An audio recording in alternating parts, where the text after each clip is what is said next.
Welcome to my Channel Deep Sleep Mission-DSM. As we begin, I would be delighted if you could share your location in the comments below.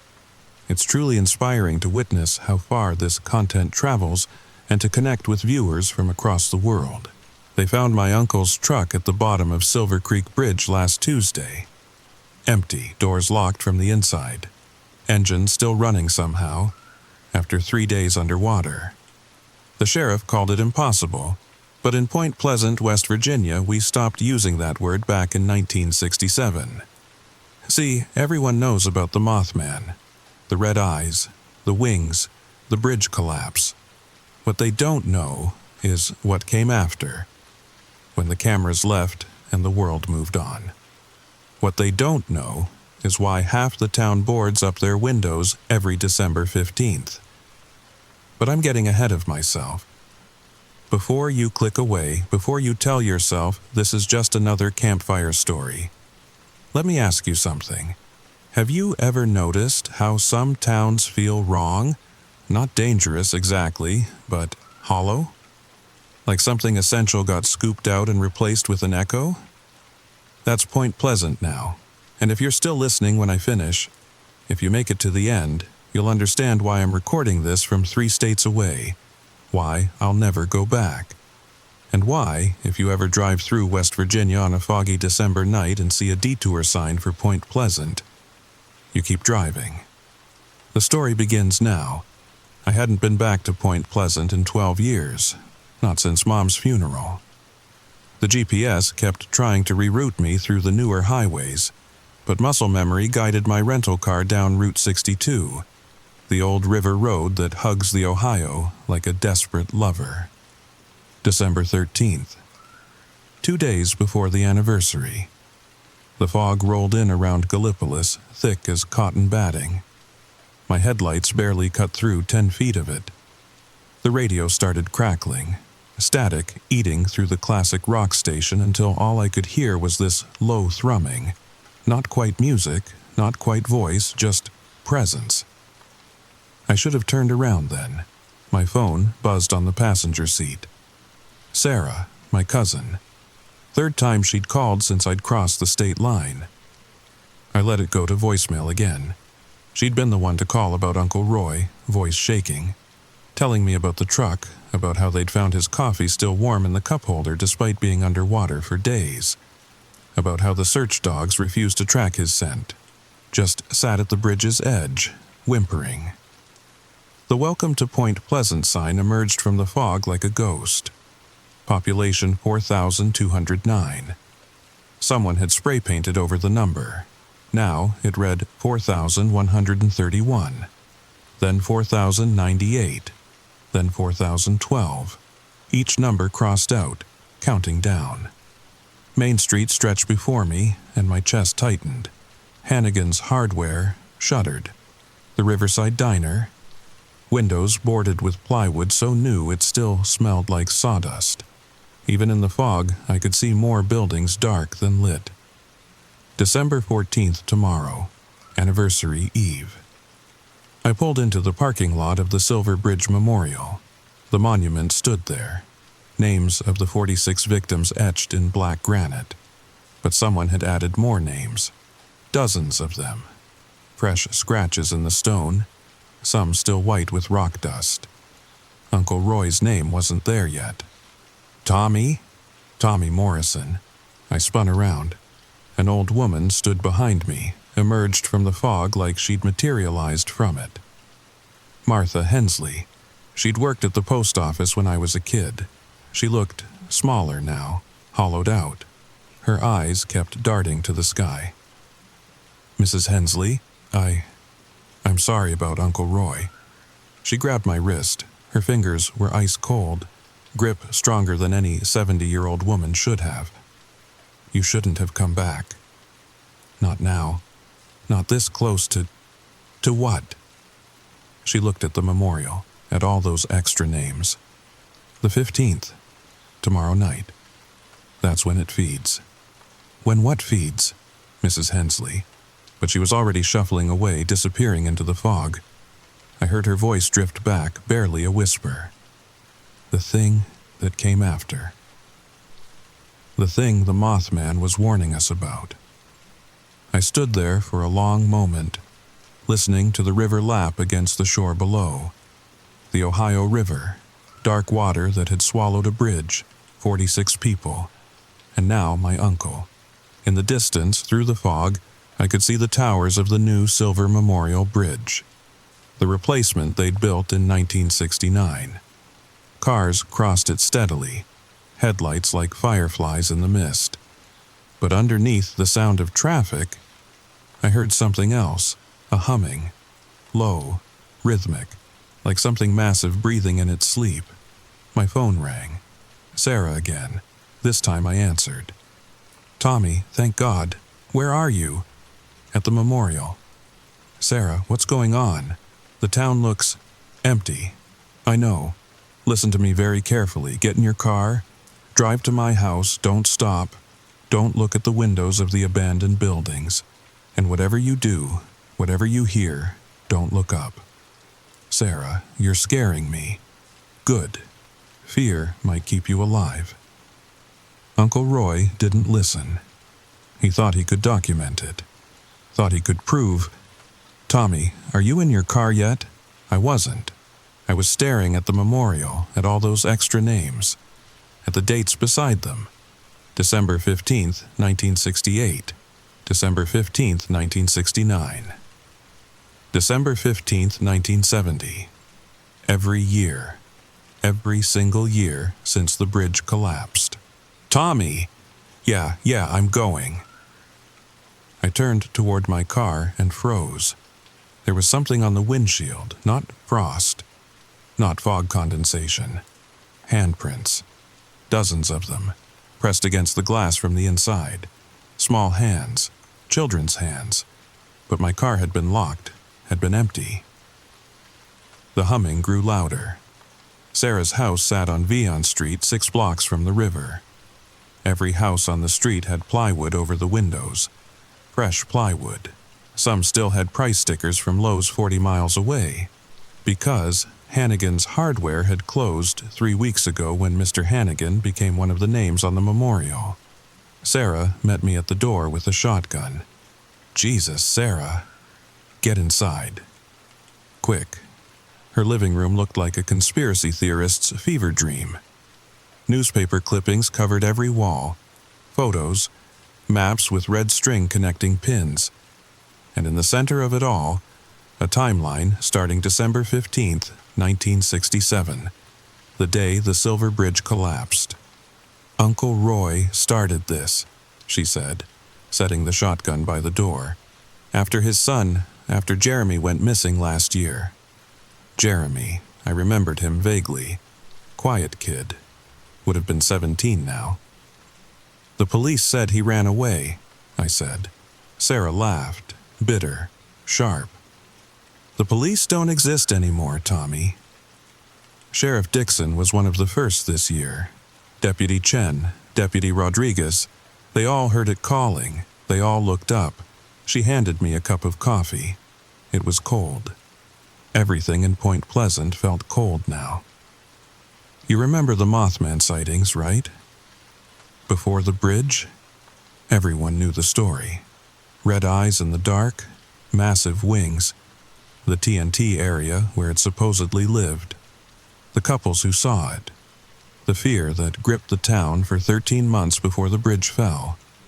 "Uncle Roy found something," Sarah continued, "in the old newspaper archives. The sightings didn't stop after the bridge collapsed. They changed.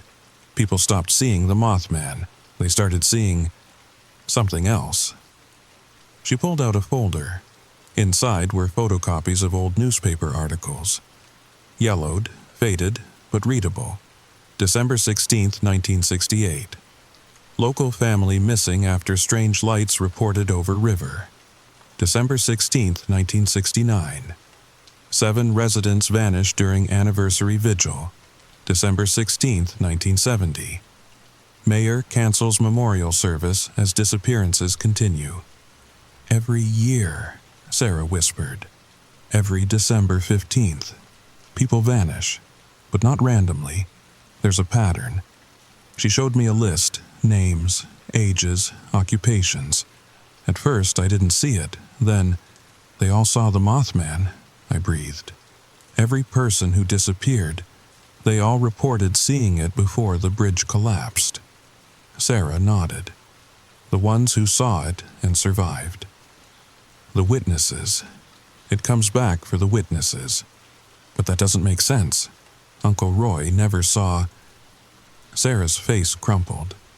Jeremy did. Last year, before he vanished, he told his dad he'd seen red eyes by the TNT area. Thought it was just a deer. Uncle Roy didn't believe him until he didn't come home. Then Uncle Roy started investigating, started finding the pattern, and then he disappeared too. No. Sarah's voice was barely a whisper. He saw it 3 nights ago. Saw something massive in the fog. Said its eyes weren't red, they were absence. Like looking into holes in reality. He tried to photograph it, tried to document it. That's when. The lights flickered. We both froze. Outside, the humming had grown louder. Not mechanical. Not animal. Something between. Something wrong. Sarah, how many witnesses are left from the original sightings? She walked to the wall, pointed to a list. 63 names. All but 7 were crossed out. Mrs. Hensley saw it, I said, at the memorial. She's still alive. Not for long. Sarah's finger traced to the bottom of the list. Tomorrow night, it comes for the last of them. And then what? She turned to me and I saw the same hollow look I'd seen in Mrs. Hensley's eyes, in every face I'd passed in town. Then it starts on the next generation. The ones who've seen it since. The ones who know it's real. She laughed again, that broken sound. The town's dying, Tommy. Person by person, year by year. The Mothman. It wasn't the monster. It was trying to warn us. Trying to make us leave before the lights went out completely. In the darkness, I heard it. Not humming now. Words. Or something like words. A chorus of voices, all speaking in unison but each slightly off rhythm, creating this horrible echo effect. Come out, come out. Time to look up, time to see, time to join. Sarah grabbed my arm. The basement, now. We stumbled through the dark. Behind us I heard the front door creaking, not opening, bulging, like something massive was pressing against it. The basement door was reinforced steel. Military surplus, Sarah explained as she bolted it behind us. Uncle Roy had installed it last month. The basement itself looked like a bunker. Canned food, water, battery-powered lanterns, and on every wall, symbols. Strange, geometric patterns that hurt to look at. Uncle Roy found these in the old TNT area, Sarah said. In the bunkers where they stored munitions during World War II. Where the Mothman was first seen. He thought maybe they kept it away, kept it trapped there until the bridge collapse, I finished. The deaths. All that fear and grief. It fed on it, got stronger. Sarah nodded, and now it doesn't need to hide anymore.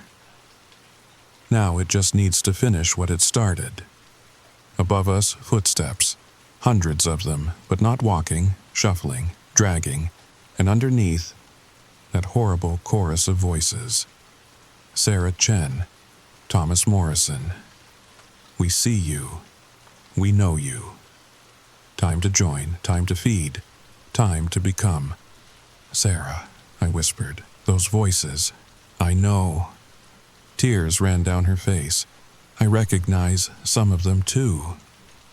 Uncle Roy's voice was in there, and younger voices, children's voices, Jeremy's voice. We stayed in that basement for 6 hours, listening to them circle the house, listening to them call our names. Sometimes they sounded like people we knew.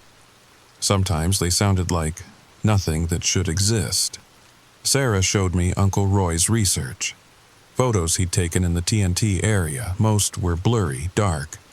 But one showed something that made my brain refuse to process what I was seeing. It wasn't a creature. It was an absence. A hole in the shape of something massive.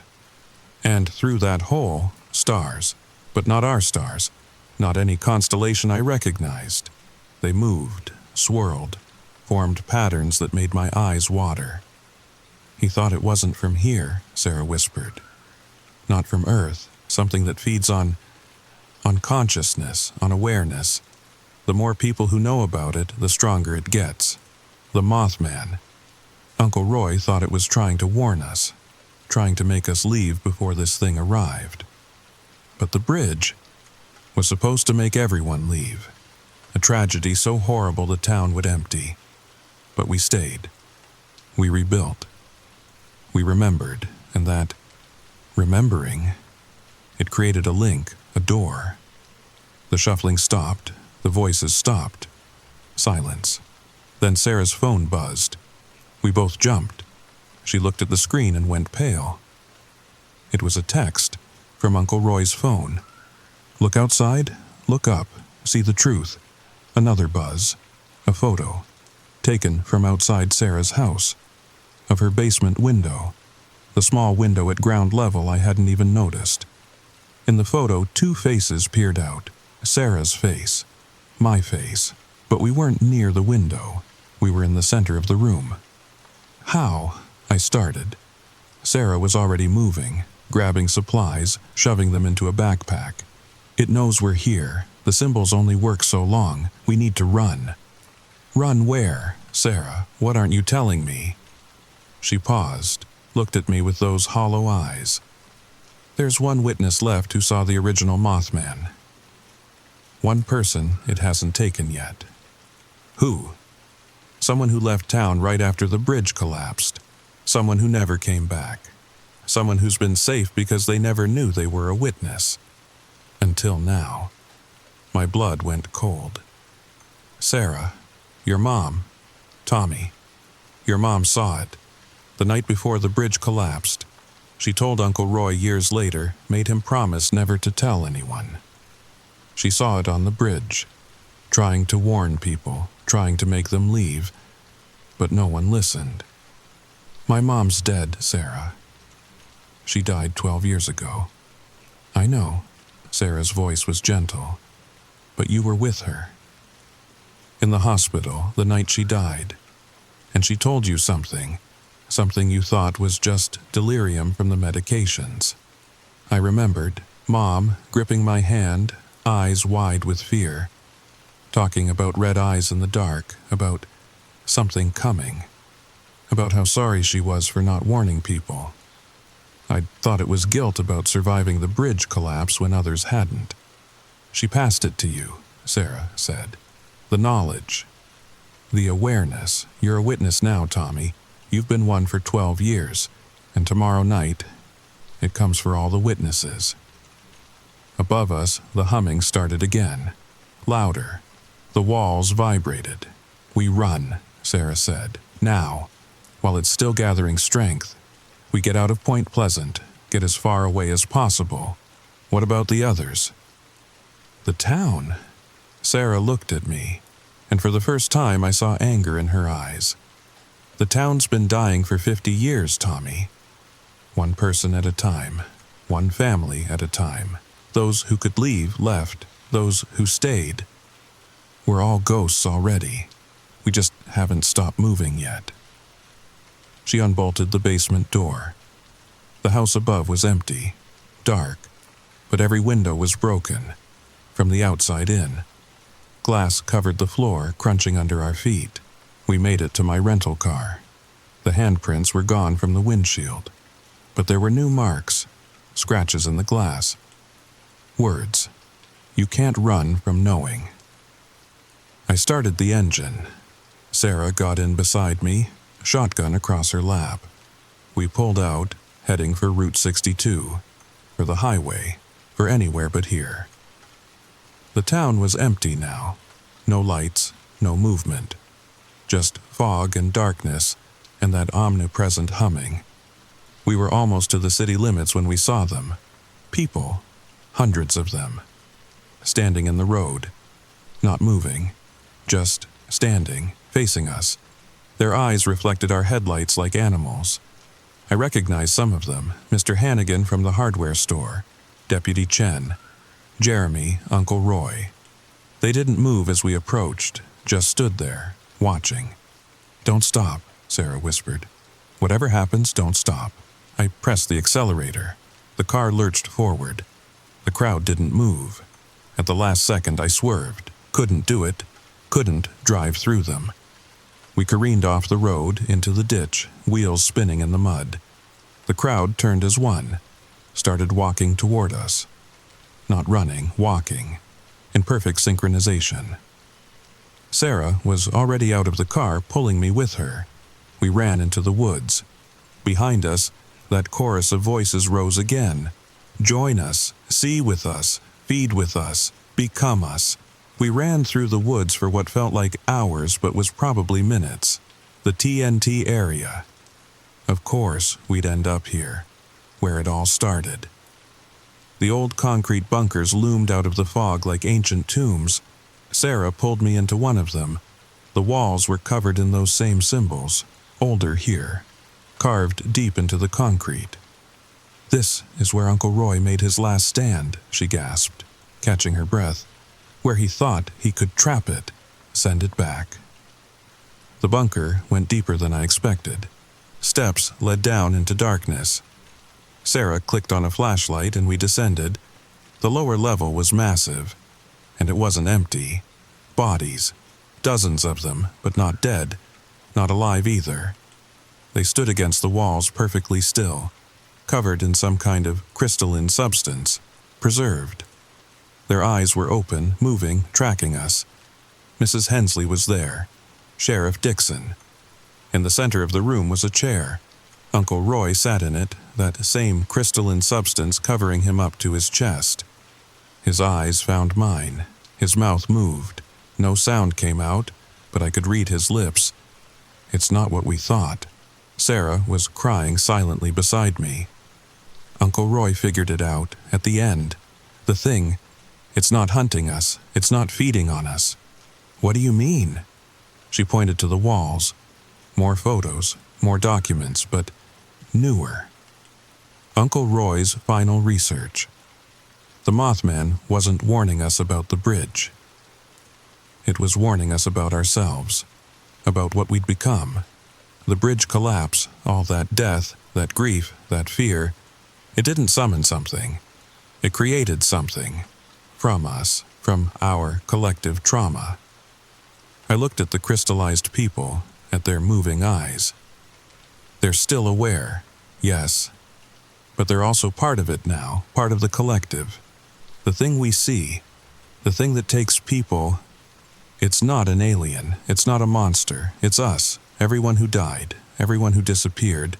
They're all still here, still conscious, but merged, combined.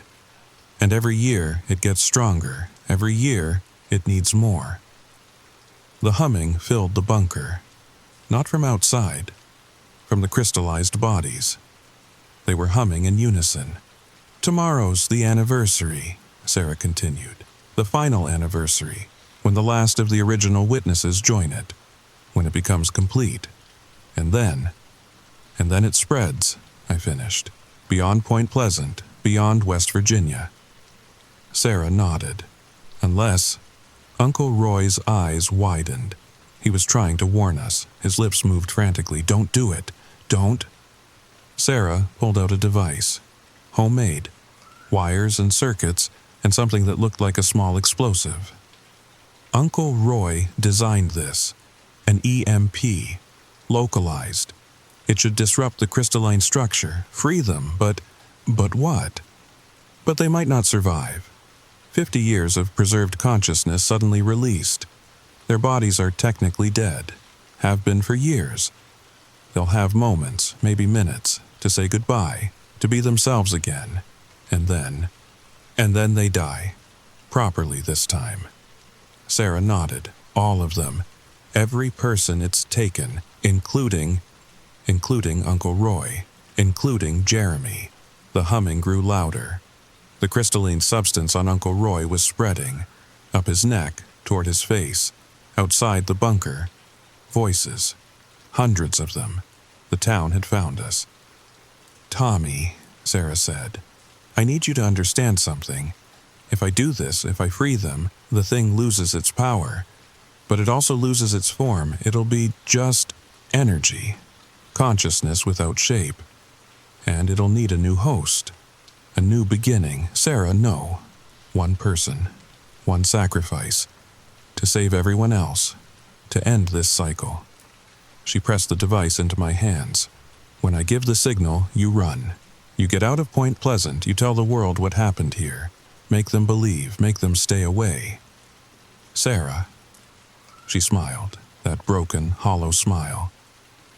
"I've been dead since Jeremy disappeared, Tommy.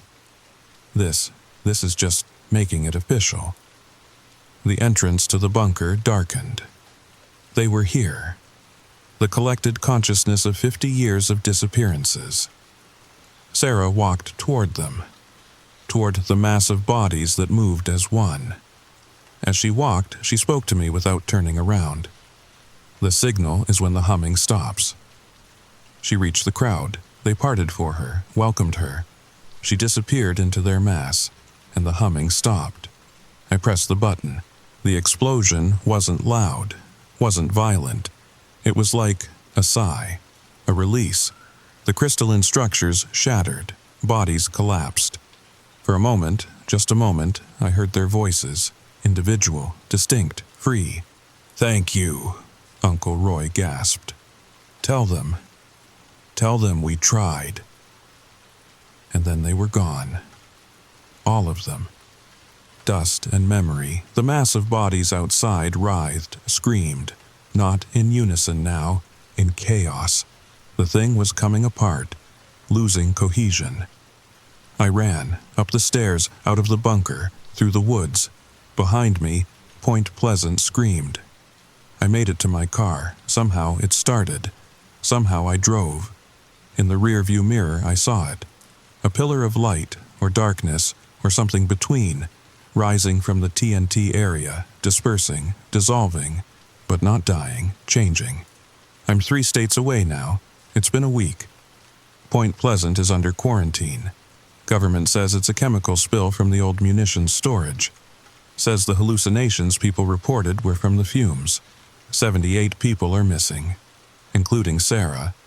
But sometimes when I close my eyes I can still feel her. All of them. They're not gone. Not really. They're just scattered, waiting. And sometimes in the quiet moments I hear the humming starting again. Not from outside, from inside. Sarah was wrong about one thing. The device didn't need someone to stay behind. The consciousness didn't need a single host. It needed seeds. Carriers. People who knew the truth, who could spread the story, spread the awareness. People like me. People like you. Now that you've heard this, I told you at the beginning that you'd understand why I left, why I'll never go back. But I didn't tell you everything. I didn't tell you that every night I see them in my dreams, the crystallized faces, the moving eyes, Sarah standing among them, not trapped but waiting. I didn't tell you that the humming gets louder each day, that I've started seeing handprints on windows, small ones, children's hands. I didn't tell you that yesterday I found a map on my desk. I didn't put it there. It shows routes to every major city in America, populations circled, dates written beside them, starting with December 15th of next year. And I didn't tell you the worst part, the thing we freed. It's not gone. It's evolving, learning. The Mothman was the warning. The mass consciousness was the chrysalis. But what emerges next won't need to hide in small towns, won't need to wait for anniversaries, won't need to take people one at a time. If you're still listening, if you made it this far, check your windows. Check them right now. Look for handprints. Look for scratches.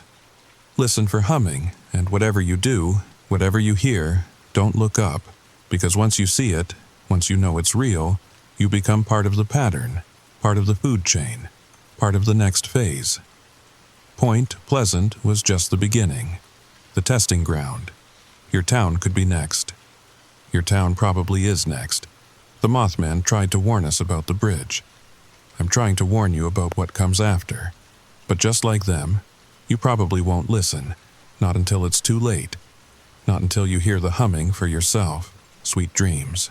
Story number 2. The first time someone tells you the Mississippi runs backward one night a year, you laugh.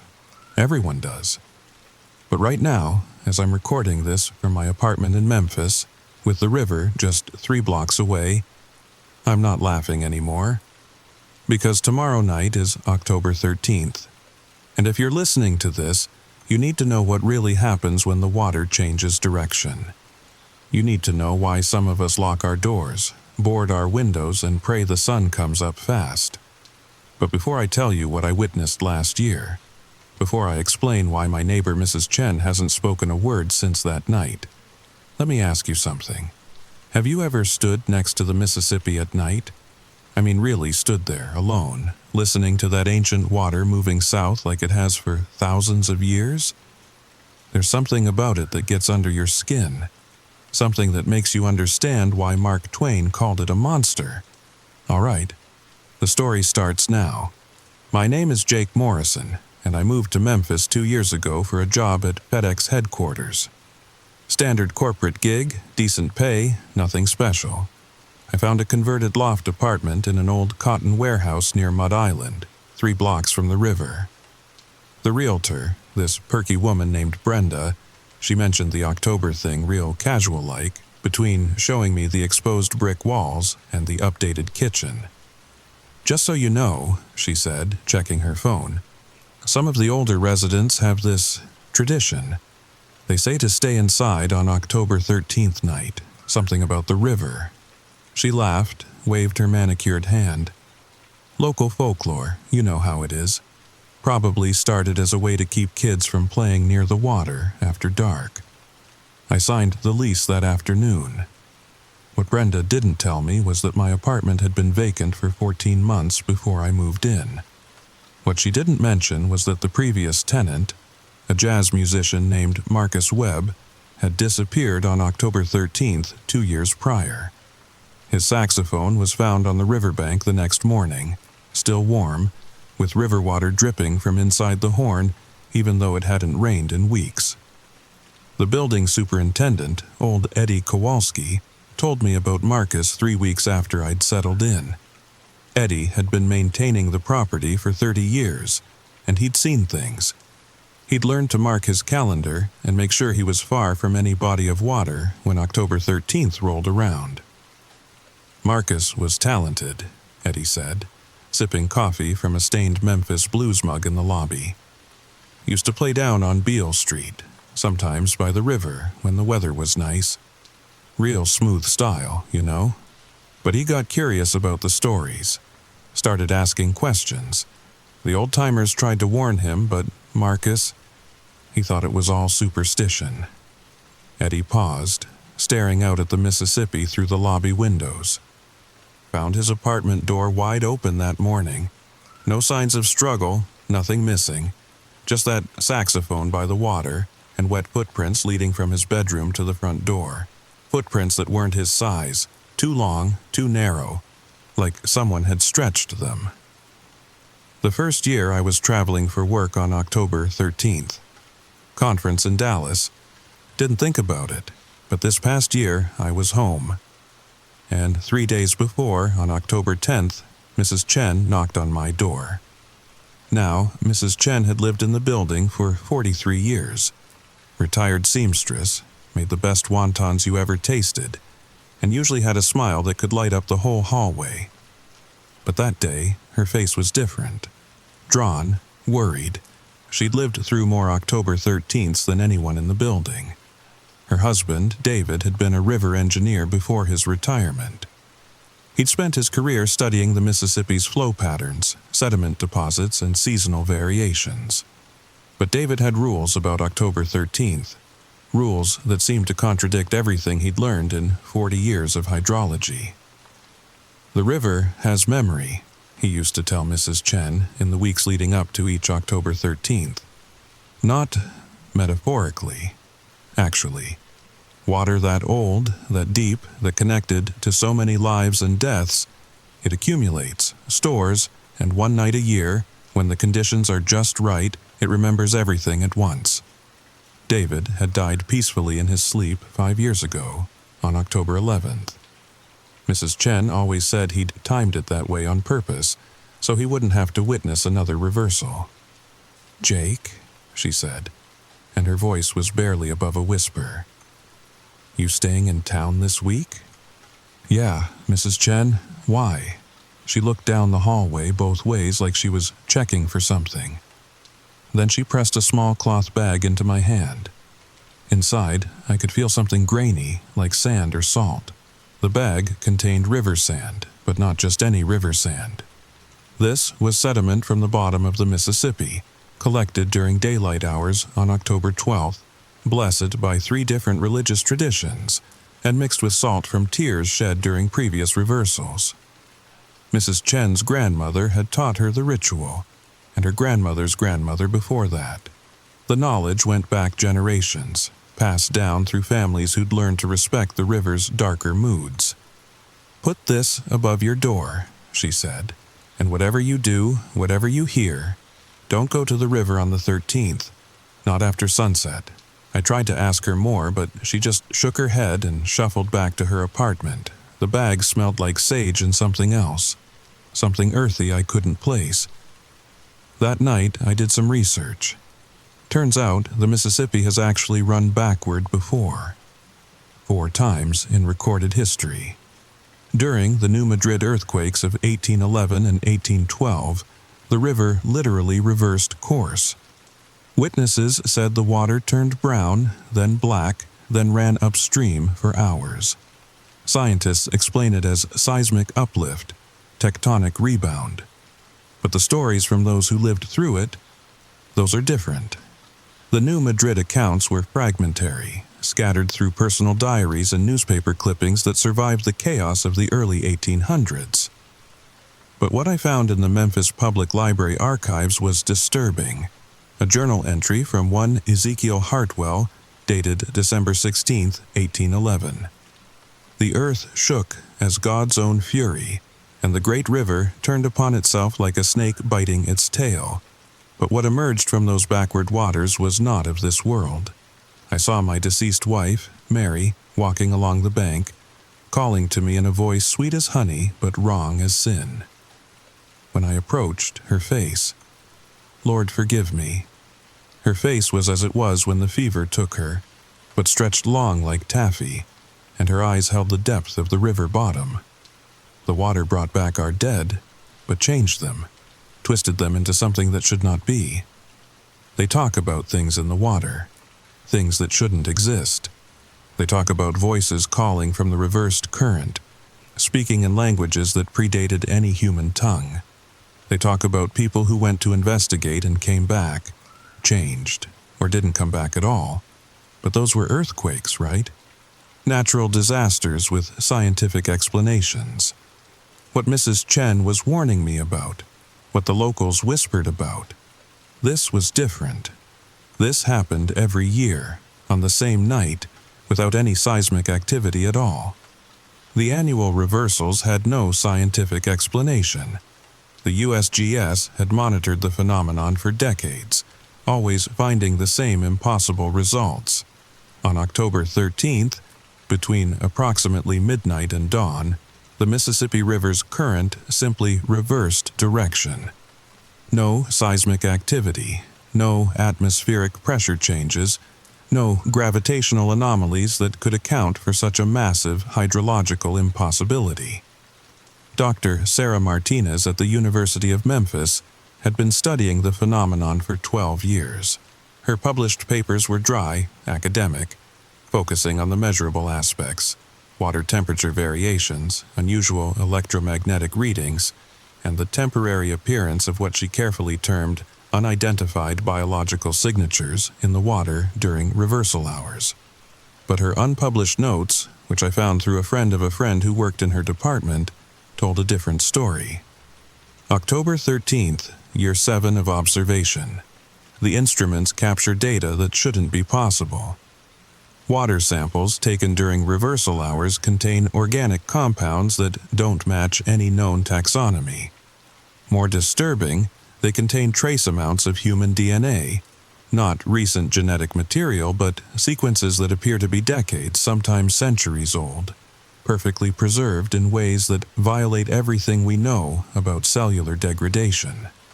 The water isn't just flowing backward, it's flowing backward through time. October 11th, I met Tommy at Ernestine and Hazel's, this old bar that used to be a brothel back in the day. Tommy was a riverboat pilot, been working the Mississippi for 20 years. I bought him a beer, asked him about the 13th.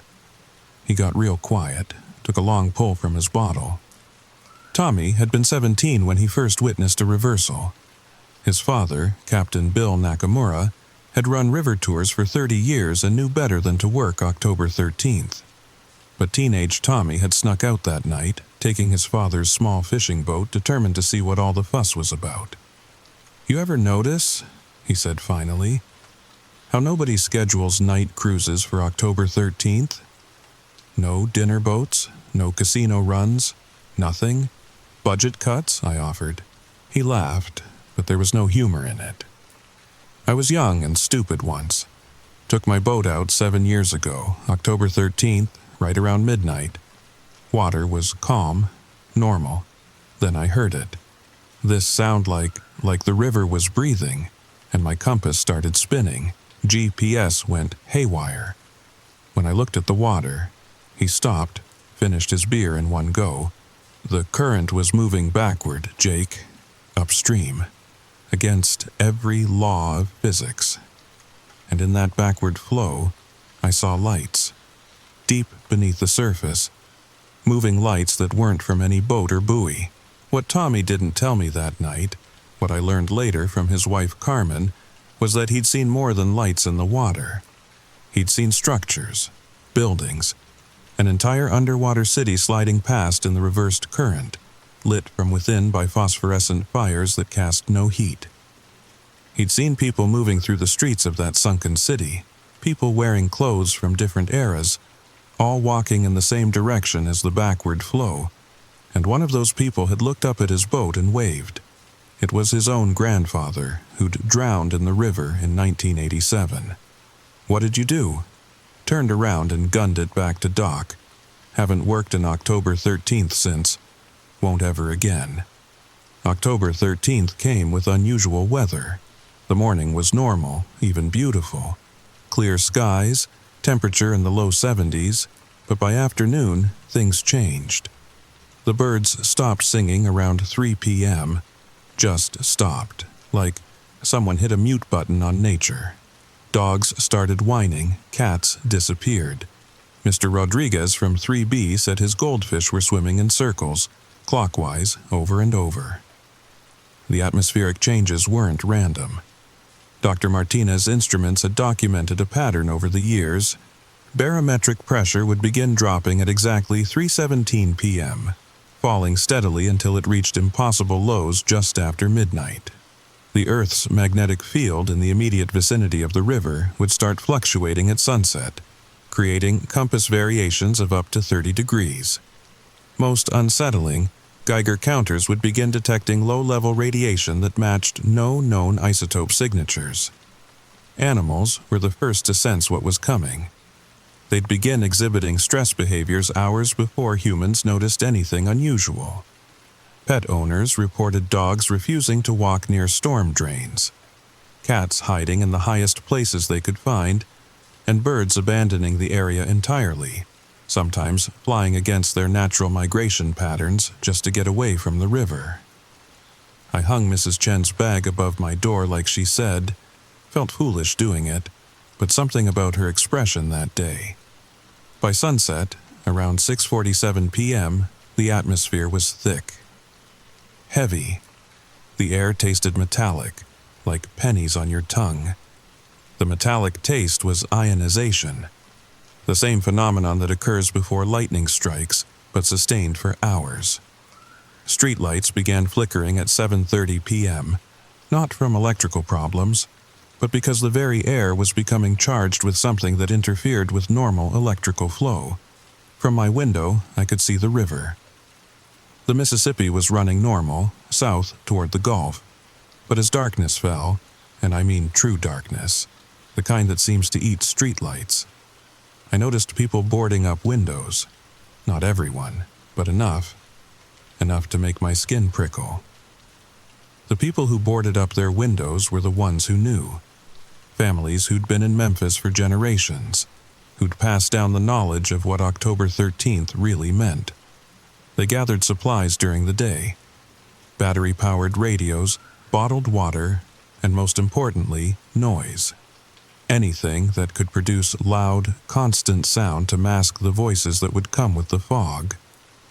Mrs. Washington from across the street had been preparing for weeks. She'd installed new deadbolts, sealed every crack around her doors and windows, and covered every mirror in her house with black cloth.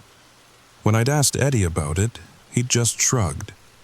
Mirrors show reflections, he'd said. On October 13th, they show reflections of things that aren't there. At 11:43 p.m., my phone died. Not the battery, the phone just died. Black screen. Wouldn't turn on. The lights in my apartment started flickering. And then I heard it. A sound like the world's largest drain unplugging. A deep, resonant gurgle that seemed to come from everywhere and nowhere. I looked out my window. The Mississippi had stopped. I mean, completely stopped. The massive river, usually flowing at about 600,000 cubic feet per second, was still as glass. Streetlights reflected off its surface like a mirror. And then, as I watched, a ripple started from the south. Moving north, the river began flowing backward. The reversal didn't happen all at once. It started as eddies, swirling patches of water that moved against the current. Then these patches merged, grew, until they overwhelmed the natural flow. The sound was indescribable. Imagine the groaning of a glacier calving, mixed with the rush of a dam breaking, but played in reverse. It started slow, so slow you might think your eyes were playing tricks, but within minutes, debris that should have been heading toward New Orleans was moving toward Minnesota. And with that reversal came the fog. It rolled off the water like something alive, thick, gray-green, and it moved against the wind. The streetlights didn't penetrate it. They just made it glow from within. And in that glow, shapes moved. Tall shapes. Too tall to be human, but walking upright. The fog carried more than just moisture. It carried history. Every person who'd ever drowned in the Mississippi, every secret dumped in its waters, every tragedy that had played out along its banks, all of it came back with the fog. The river was disgorging its memories, and those memories had weight, substance, hunger. Then the singing started. It wasn't quite singing, really. More like a humming that formed words you almost recognized. Coming from the river, from the fog, from inside the walls. Mrs. Chen had said to stay inside, and now I understood why. Because every note of that not-quite song made me want to go outside, made me need to walk to the river. The song was a lament in a language that predated human speech, but your brain translated it anyway. It spoke of loss, of longing, of things that had been separated from their proper place and time. It was beautiful and terrible, and it made promises. Come to the water, and you'll see everyone you've ever lost. Come to the water, and the pain will stop. Come to the water, and everything will finally make sense. I grabbed my kitchen counter, held on like my life depended on it. Because maybe it did. The knock came at 12:31 a.m. 3 soft taps, then 3 more, Then my doorknob turned. I'd locked it. I know I'd locked it. But it turned anyway, slowly, like someone was testing it. The bag above my doorframe started smoking. Not burning, but releasing this thin, white smoke that smelled like morning mist. The doorknob stopped turning. But then I heard breathing on the other side. Wet breathing, like someone with lungs full of river water. And a voice so familiar it made my chest tight said, "Jake, it's me. Let me in." It sounded exactly like my sister Sarah. But Sarah lived in Portland. Sarah was 2,000 miles away. "Jake, please, I'm scared. The fog is so thick, I can't find my way." My hand moved toward the deadbolt. I actually touched it before I remembered. Sarah had called me that morning, from Portland. She was safe in Portland. The voice continued for 17 minutes. Sometimes it was Sarah, sometimes my mother, who died 3 years ago. Sometimes it was my own voice asking to be let in, explaining how I'd locked myself out. Then silence. At 1:15 a.m., I heard screaming from down the hall. Not normal screaming. This was primal, the kind that bypasses your brain and goes straight to your spine. It was coming from 4F, the Johnston's place. Mike Johnston was a skeptic, engineering professor at University of Memphis. He'd laughed about the river thing just last week at the mailboxes. Said mass hysteria was a fascinating psychological phenomenon. His wife Amy was 8 months pregnant with their first kid. Mike had made the mistake that many intellectuals make when faced with local folklore. He'd assumed that education and logic were sufficient shields against the inexplicable. He'd spent the evening of October 13th writing a paper about collective delusion, using the river reversal legend as his primary case study. He'd planned to document the event from his apartment, to record evidence of how group psychology could create shared hallucinations. The screaming stopped after 30 seconds. Then nothing.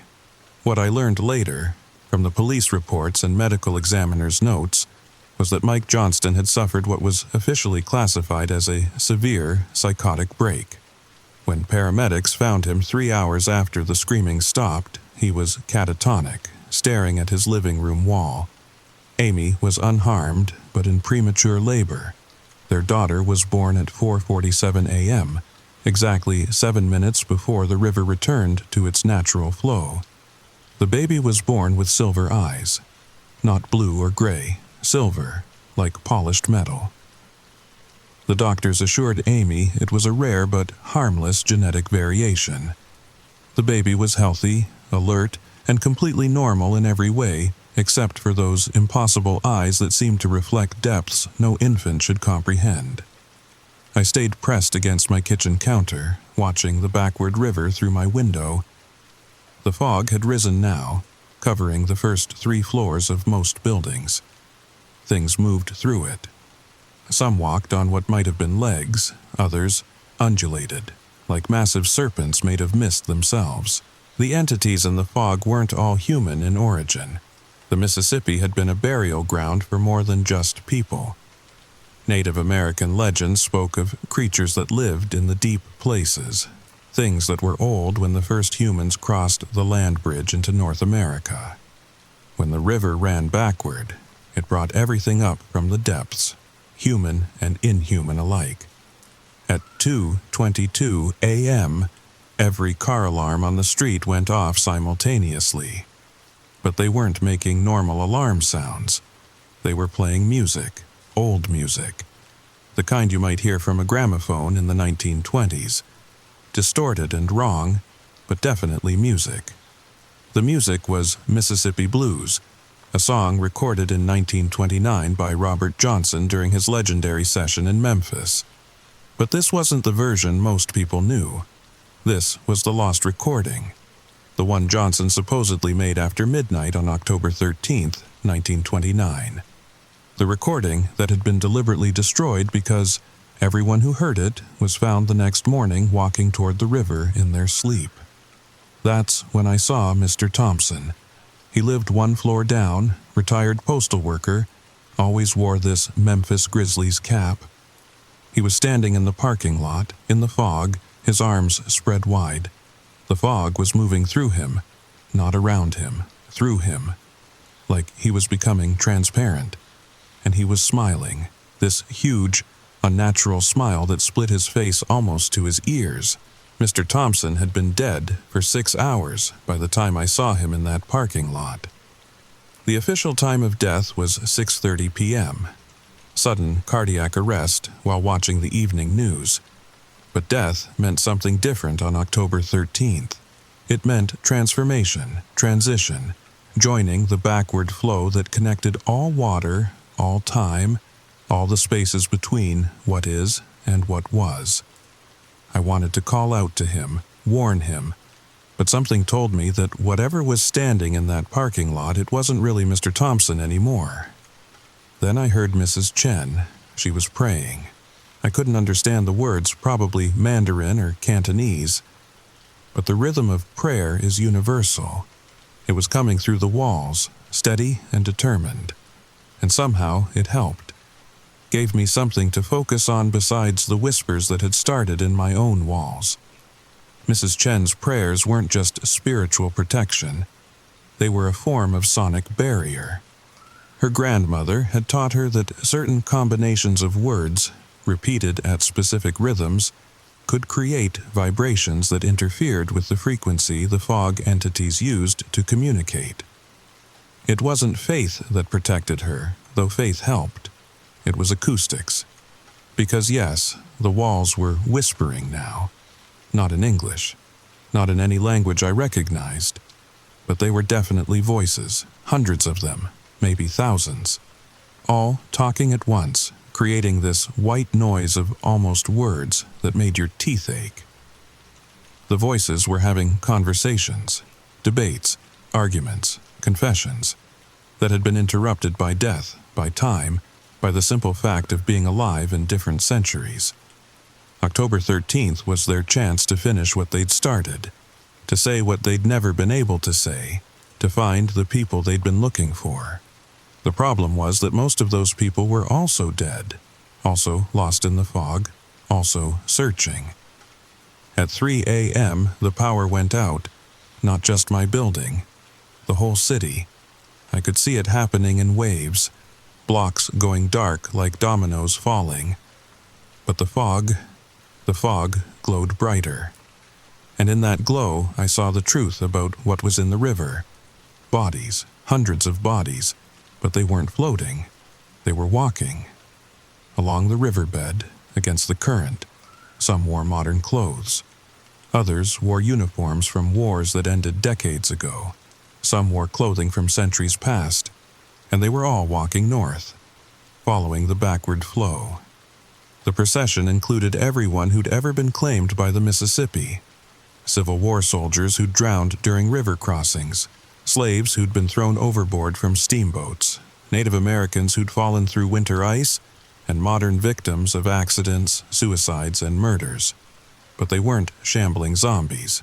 They moved with purpose, grace, as if death had finally taught them where they needed to go.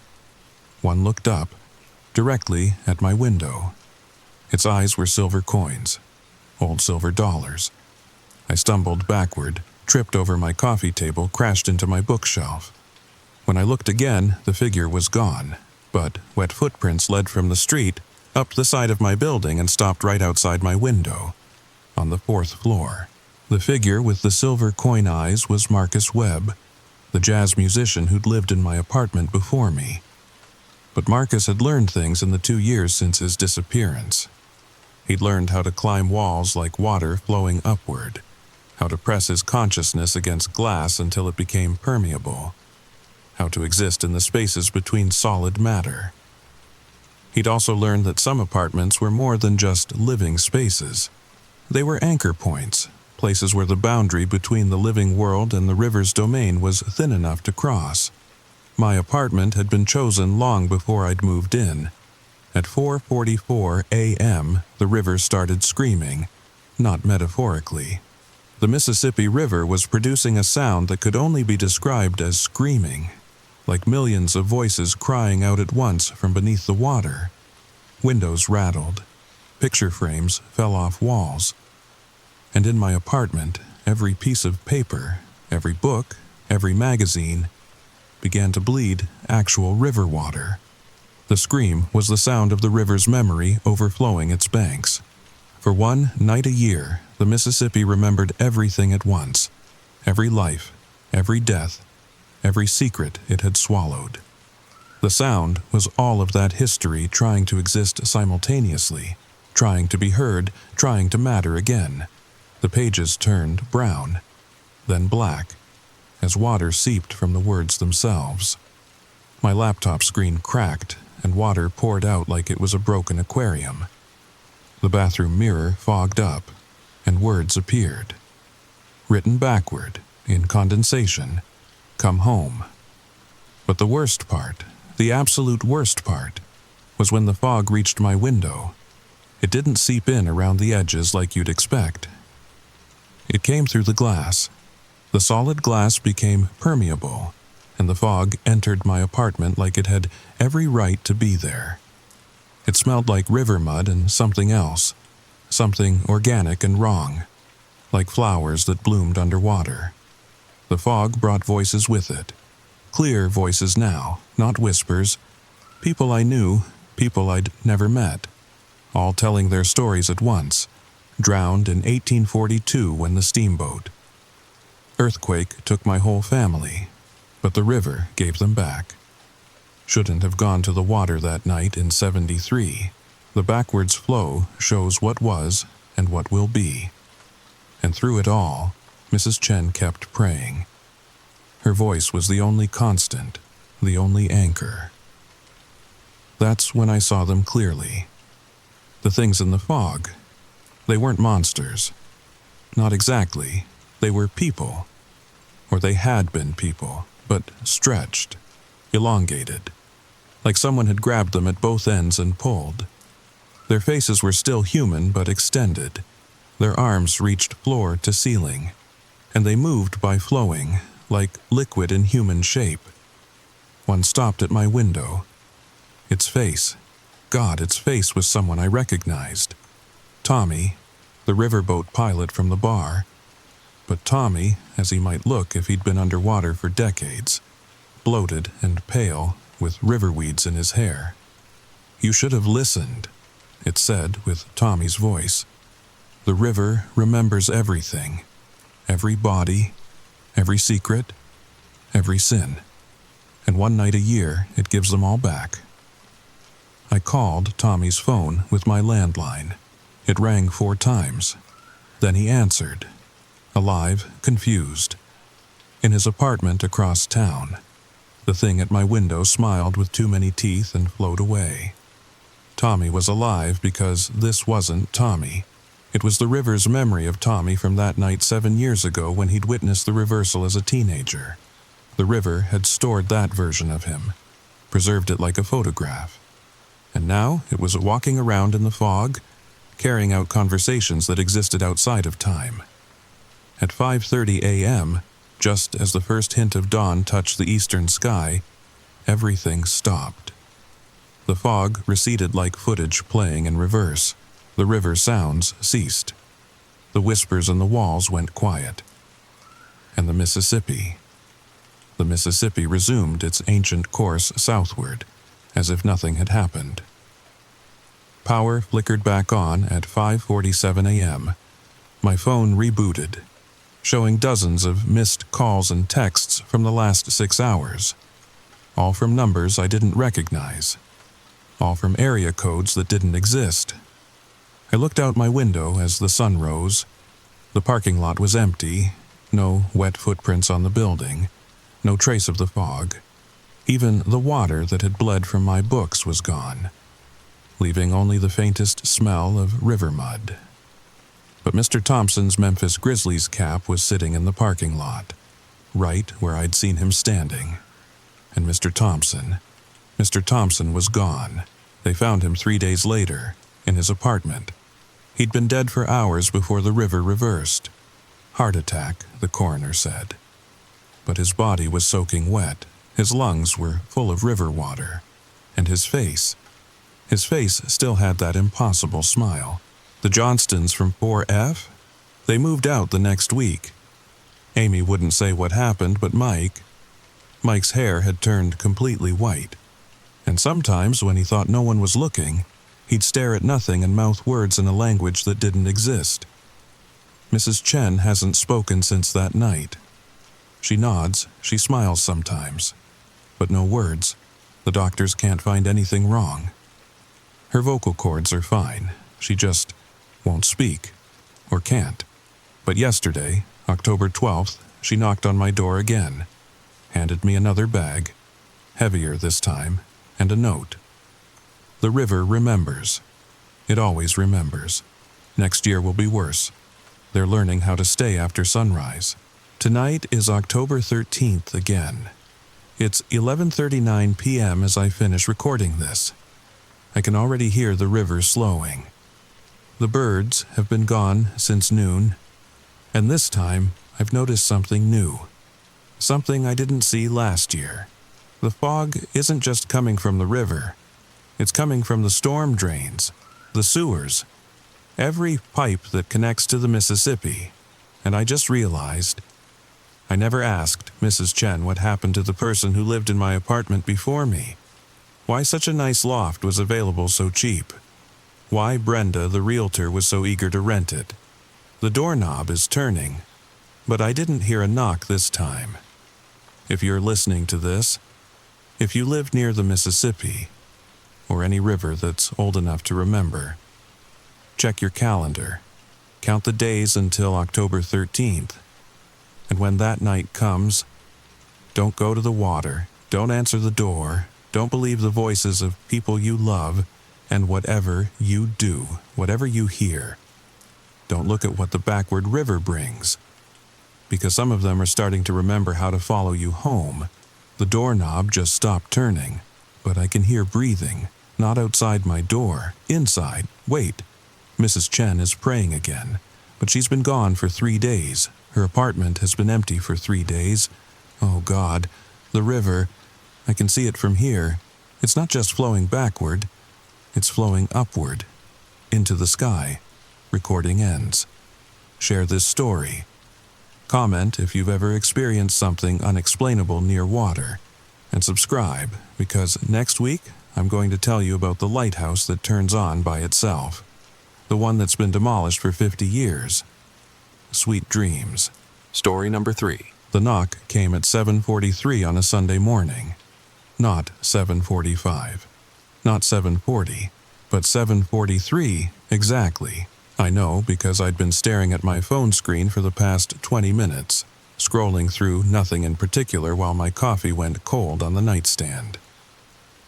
Cedar Falls, Minnesota wasn't the kind of place where people knocked on doors anymore. Amazon left packages on porches. Neighbors texted before coming over.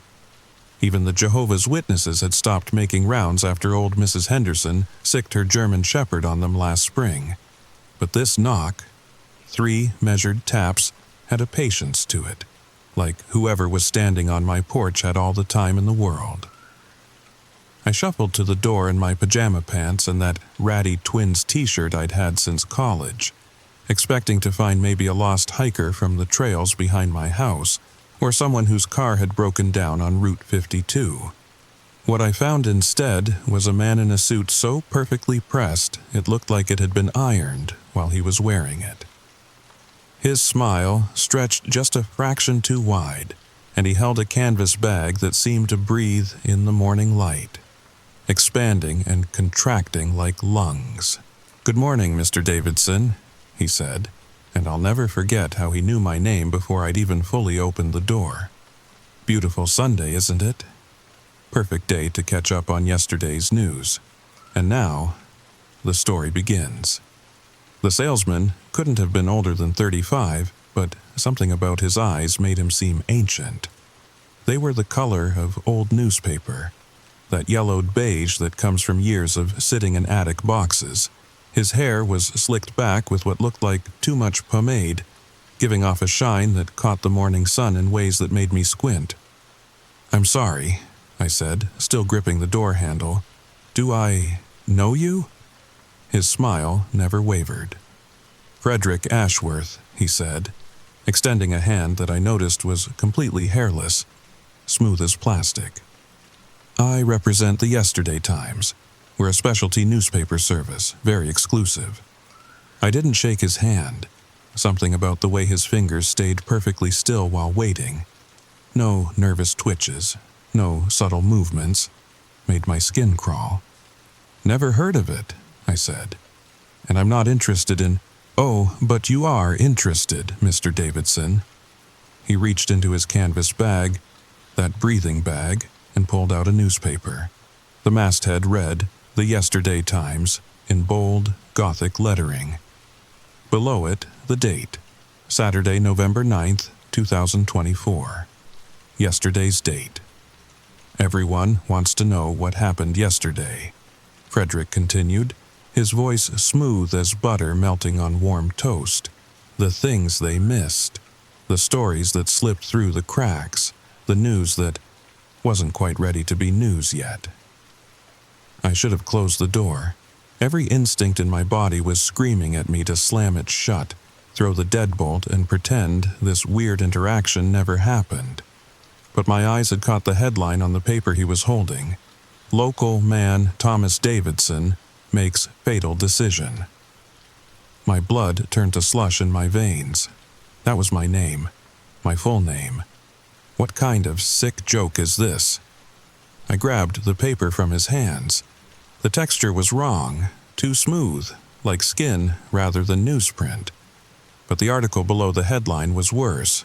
"Thomas Davidson, 34, of Cedar Falls, made the irreversible decision yesterday to ignore the warning signs." Despite multiple opportunities to recognize the danger approaching his life, Davidson continued on his predetermined path, leading to consequences that will unfold in tomorrow's edition. The article continued, but the words started to blur. Literally blur, as if the ink was moving, rearranging itself while I watched. "First one's free," Frederick said, and when I looked up from the paper, he was already walking down my porch steps. "I'll be back next Sunday, Mr. Davidson. 7:43, sharp. Do try to be awake." "Wait," I called after him, but he was already at the sidewalk, moving with an odd gait that seemed to cover more ground than it should. "What does this mean? What warning signs?" He turned back, just for a moment, and his smile had grown impossibly wider. "Check page 3. The obituaries are particularly interesting today." Then he was gone. Not walking away, just gone, like he'd stepped behind an invisible curtain and vanished. I stood there for what felt like hours, holding the impossible newspaper, watching the empty street where Frederick Ashworth had disappeared. The morning light seemed different now, thinner somehow, as if it were struggling to penetrate something invisible that hung in the air. I spent the rest of that Sunday with the newspaper spread across my kitchen table, reading and rereading every article, every advertisement, every single word. The paper felt increasingly wrong the longer I handled it. Warm to the touch. With a pulse I could swear I felt thrumming through the pages. The more I read, the more I noticed details that shouldn't have been possible. The weather report described yesterday's conditions with surgical precision. Not just temperature and precipitation, but the exact time Mrs. Chen's sprinklers had turned on, 6:47 a.m. The moment Bobby Fletcher had scraped his knee on the playground equipment, 2:23 p.m., and the precise second when my neighbor's cat had knocked over their garbage can, 11:16 p.m. These weren't things you'd find in any normal newspaper. These were the mundane, unrecorded moments that made up a day. But there were other articles too. Stranger ones. A piece about the dreams of everyone on Maple Street, categorized by recurring themes and analyzed for psychological significance. A detailed report on conversations that had happened in people's heads but never spoken aloud. A financial analysis of imaginary purchases, Things people had almost bought, but decided against at the last moment. It was as if the newspaper had been watching everyone in Cedar Falls through some impossible lens, recording not just what had happened, but what had almost happened, what people had thought about happening, and what they had dreamed of happening. Page 3. The obituaries. My coffee mug shattered on the floor when I read the first entry. Margaret Chen, 28, passed away Sunday, November 10th, 2024, from complications related to ignoring the salesman's second visit. She is survived by her cat, Mr. Whiskers, who will find her body after 3 days. Tomorrow, the obituary was for tomorrow. Margaret Chen lived 4 houses down. I'd seen her yesterday morning, this morning, walking her cat on one of those ridiculous leashes. The other obituaries were the same, all dated November 10th, all people from Cedar Falls, all containing cryptic references to the salesman and various numbered visits. But there was something else I hadn't noticed at first. At the bottom of each obituary was a small line of text, almost too small to read, attended by name, status, pending. My name appeared at the bottom of 6 different obituaries. Margaret's name appeared at the bottom of 4. We were somehow connected to these deaths that hadn't happened yet. I grabbed my phone and called Margaret. It rang 4 times before she answered, sounding groggy and irritated. "Tom, it's 8 in the morning on a Sunday. What?" "Margaret, listen to me. This is going to sound crazy, but did someone come to your door this morning? A salesman?" Silence. Then quietly, "How did you know?" My hand tightened on the phone. "What did he sell you?" "Yesterday's newspaper. Tom, it had an article about me, about my car accident. But I didn't have a car accident yesterday. I didn't even drive anywhere yesterday. I was home all day working on my dissertation." "Margaret, I need you to come over. Bring the paper." "Don't." I paused, trying to think of what to warn her about. "Don't read the obituaries." "Too late," she whispered. "Tom, why is my death announcement in tomorrow's obituaries?" Within an hour, Margaret was at my kitchen table, comparing newspapers with me. Hers was different. Completely different articles, different ads, but the same wrong feeling, the same breathing quality to the canvas bag it had come in. She'd kept hers too, unable to explain why. "Look at this," she said, pointing to an article in her paper. "This is about you, but it's different from yours." I leaned over to read. The headline was "Thomas Davidson's Forgotten Childhood Trauma Surfaces During Crisis." The article described memories I'd buried so deep I'd almost convinced myself they were dreams. The time I'd gotten lost in the woods behind our old house when I was 7. The 3 days I'd spent alone, talking to shadows that moved like people. The way my parents had found me speaking to empty air, but how I'd insisted there were people there. Newspaper people, I'd called them. "I never told anyone about that," I whispered. "I haven't thought about that in 20 years. "That's not the disturbing part," Margaret said, her voice shaking. "Look at the byline." At the bottom of the article, in tiny print, "By Thomas Davidson, age 41. But I'm 34. Not in this article. In this article, you're 41 and writing about your own childhood trauma in the past tense. As if you're looking back on this moment from 7 years in the future." We started comparing every article, looking for patterns, for clues, for any way to make sense of what was happening. What we found was worse than confusion. We found a system. "We need to find others," she said, her hands shaking as she held her coffee mug, careful not to drop it like I had. "If he's visiting people in the neighborhood, already tried," I interrupted. "Called 6 houses.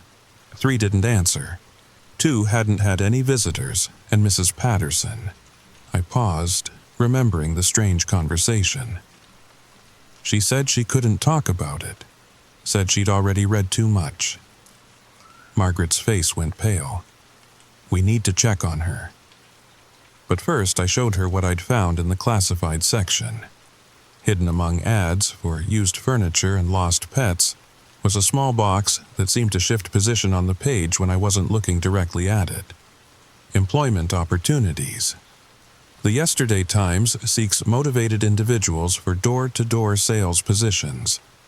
Must be comfortable with flexible schedules, temporal displacement, and gradual loss of corporeal form. Previous experience in existential dread preferred but not required. Competitive salary paid in memories, regrets, and foregone possibilities. Apply in person. Sundays only. 7:43 a.m. sharp. That's us, Margaret said quietly.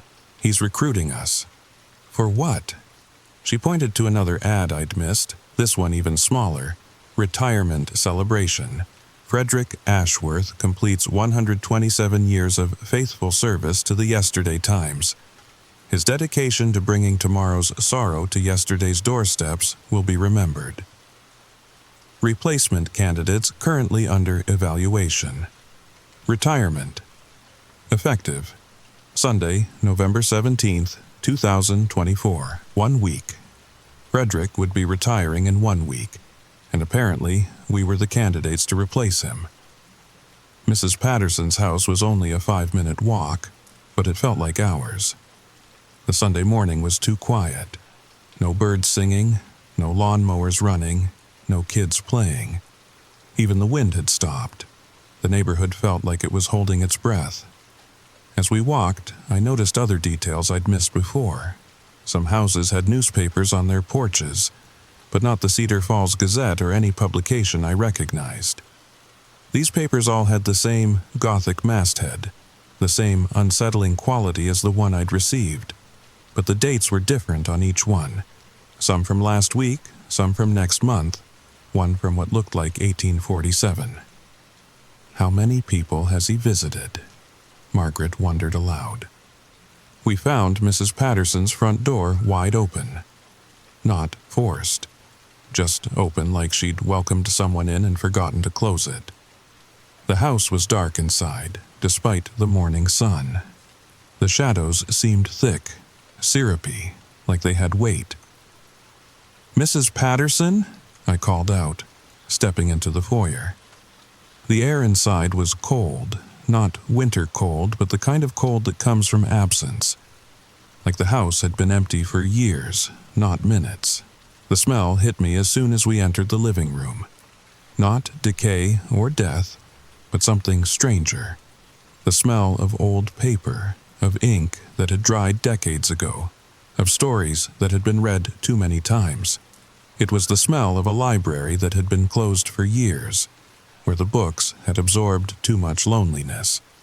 We found her in the living room, sitting in her recliner, holding a newspaper. Her eyes were open, but wrong. They'd turned that same yellowed beige as Frederick's eyes, like old newsprint. But she wasn't alone. Around her chair, stacked in neat piles that reached nearly to the ceiling, were hundreds of newspapers. All different dates. Some from the past, some from futures that stretched years ahead. The papers rustled softly, even though there was no breeze in the house, creating a constant whisper of sound like secrets being shared. The newspaper in her hands was different from ours. The masthead read The Tomorrow Times, and the date was Monday, November 11th, 2 days in the future. Margaret reached for it, but I grabbed her wrist. "Don't. We need to know what it says. Look at her eyes, Margaret. Whatever's in that paper, it changed her." But Margaret was already pulling it from Mrs. Patterson's unresisting fingers. The old woman didn't move, didn't blink. Just sat there like she'd been replaced by a photograph of herself. As Margaret unfolded the paper, Mrs. Patterson spoke for the first time since we'd entered. Her voice was like rustling leaves, dry and distant. I tried to read them all.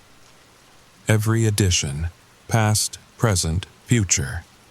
I thought if I could understand the pattern, I could change it, but there are too many. Too many stories. Too many possibilities. Too many ways everything can go wrong. The headline on Mrs. Patterson's paper made my stomach drop. The collection completes. Frederick Ashworth's final harvest. We took Mrs. Patterson's newspaper back to my house, along with 3 others we found in her kitchen. All different dates. Some from the past, some from futures that hadn't happened yet. Mrs. Patterson came with us, walking with the mechanical gait of someone following instructions written in a language they didn't understand. The collection spread across my living room floor like a map of temporal dysfunction. Each newspaper told part of a larger story, pieces of a puzzle that seemed to get more complex the more pieces we added. "Look at this," Margaret said, pointing to an article from November 3rd, a week ago. "This describes the storm that hit Cedar Falls, but the details are wrong. It says the storm killed 4 people. Nobody died in that storm." I checked my phone, pulling up news from last week. She was right. The storm had knocked down some trees, caused a few power outages, but no fatalities. Unless, I picked up another paper, this one dated November 15th, 5 days in the future. A small article on page 7 caught my eye. 4 bodies discovered in Cedar Falls storm drains. Authorities estimate they've been there for approximately 2 weeks. Margaret's face went white. That would mean they died during the storm, but if nobody's reported them missing yet, then they're people who live alone. People nobody checks on. I thought about Mrs. Patterson, sitting in her chair like a mannequin. People who answer their doors on Sunday mornings. Mrs. Patterson, who had been sitting silently in my kitchen chair, suddenly looked up. When she spoke, her voice carried the echo of newsprint. The deaths already happened. In November of 1847, Frederick told me about his first route, the flood that washed away the old mill district. 4 people died then, but the newspaper couldn't report it because the printing press was destroyed. So the story waited, and waited, until it found another storm, another time, another way to be true. "That's impossible," Margaret said. "Is it?" Mrs. Patterson's yellowed eyes focused on her with disturbing clarity. "Time isn't a river flowing forward. It's more like a newspaper. All the stories exist at once, past, present, future. They're just different pages in the same edition. Frederick doesn't predict the future, he just delivers it to the right address at the right time. We spent hours mapping out the patterns in the newspapers. Every yesterday paper predicted something in a tomorrow paper. Every tragedy mentioned had a prevention point, a moment where someone could have chosen differently. But the choice was always in the past, always in a yesterday that had already happened. My phone buzzed. A text from an unknown number. "Second visit scheduled for 7:43 p.m. Please have exact change." "Did you get one too?" I asked Margaret. She nodded, showing me her phone. Same message, but her time was 8:15 p.m. Mrs. Patterson's phone, which had been silent all day, suddenly chimed. Her message was different. "Final visit scheduled for 8:47 p.m. Thank you for your years of service." "Years?" I asked her. "How long has this been happening to you?" She smiled, and for a moment her eyes cleared, becoming blue again instead of yellowed newsprint. "Since 1987. I was 23, fresh out of college, living in my first apartment. Frederick looked exactly the same then as he does now. Same suit, same smile, same impossible bag. I've been reading tomorrow's news for 37 years. And you never became like him?" "Oh, I have been. Slowly, a little more each Sunday. My memories of the past 37 years are all mixed up now with memories of things that happened to other people in other times. Sometimes I remember being at the Battle of Gettysburg, or watching the Chicago Fire, or standing in Times Square on New Year's Eve, 1999. But I never lived through any of those things. I just read about them so many times that they became real to me. She stood up and walked to the window, her movements still mechanical but somehow more purposeful now. The trick is knowing when to stop reading, when to accept the story you've been given instead of trying to read every possible ending. Frederick's been waiting for someone to replace him for decades. He's tired of carrying all those stories, all those possible futures. But everyone who gets chosen, they read too much. They try to understand everything instead of just accepting their part. Exact change for what? Margaret wondered aloud, looking at her phone again. Mrs. Patterson turned from the window. One memory of today. Because today is the only thing we can't sell. Today is the only thing that's real. Everything else, yesterday's regrets, tomorrow's fears, those we trade in. But today you have to give up voluntarily. I looked at the newspapers spread around us, particularly at the ads. There, in the classified section of each paper, was the same small box. Subscription rates. Yesterday's news. 1 memory per issue. Tomorrow's news. 1 future per issue. Today's news. Not available at any price. He's not selling newspapers, I said slowly, the realization creeping up my spine like cold fingers. He's selling time, and we're paying with pieces of ourselves. Margaret stood up abruptly. I'm leaving, getting in my car and driving out of Cedar Falls. Right now. Your obituary mentioned a car accident, I reminded her. She froze at the door. Only if I ignore the salesman's second visit. And if you're driving away at 8:15 tonight, she sank back onto my couch. Then I'm ignoring him. We were trapped in a paradox. Every action we took to avoid our fate seemed to lead us directly to it. Like the newspapers knew what we would do before we did it. As the sun began to set, far too early for November, we realized something else. The clocks in my house had stopped, all of them. At different times, but all between 7:43 and 8:15. Mrs. Patterson had moved to the kitchen and was making tea, her movements now fluid and natural again. The clocks don't stop, she said without looking at us. Time stops, or rather, it becomes negotiable. Frederick exists in the spaces between seconds, in the pause between heartbeats. When he comes for his second visit, he brings that pause with him. What happens to us? I asked. She brought us tea in mismatched cups, her smile sad and knowing. You become distributors of temporal news. You learn to walk between yesterday and tomorrow, carrying stories that need to be told at exactly the right moment to exactly the right people. It's not a bad existence, just different. Lonely sometimes, but you get used to it. And if we refuse? Mrs. Patterson glanced toward her house, visible through my kitchen window. In the fading light, I could see newspapers scattered across her lawn, more appearing even as we watched.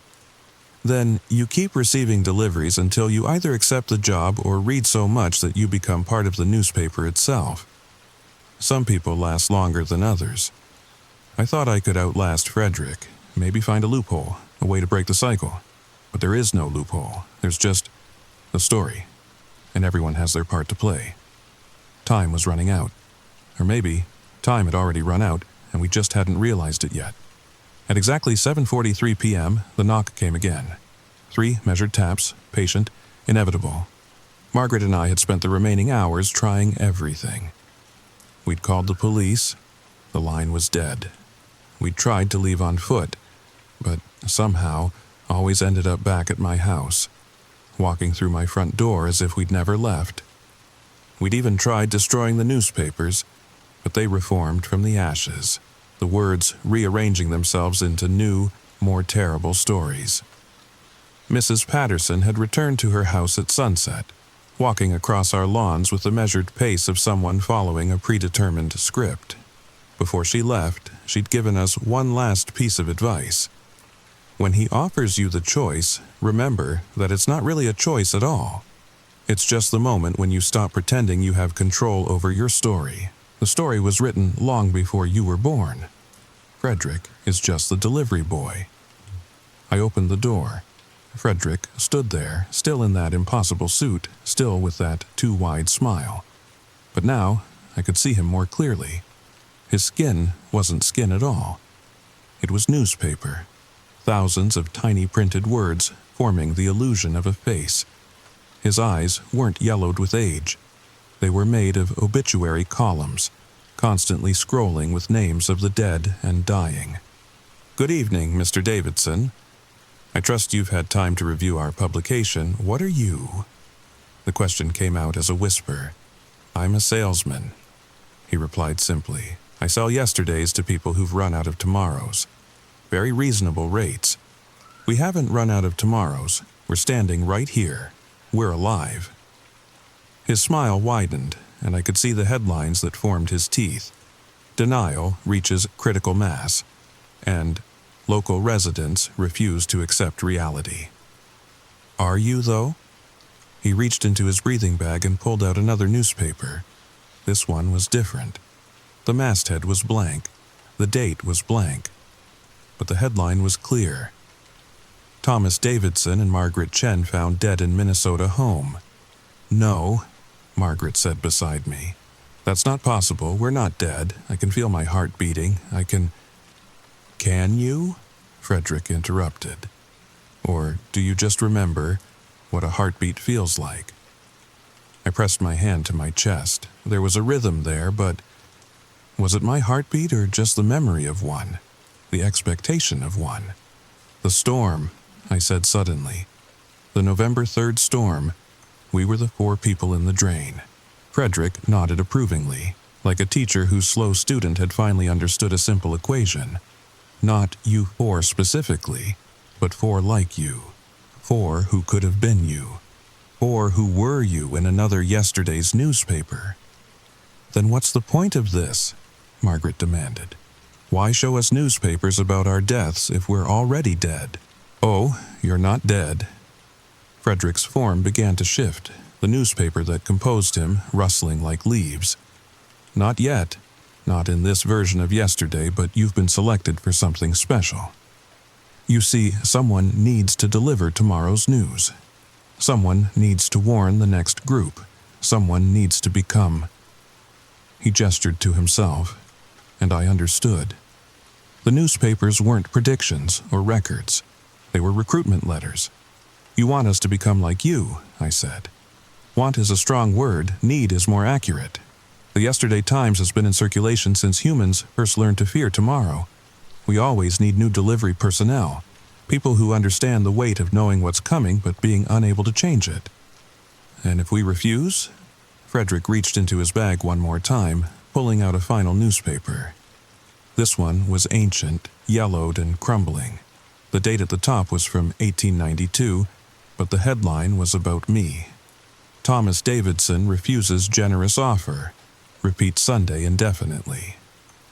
"You can refuse," Frederick said mildly. "You can close this door and pretend I never existed.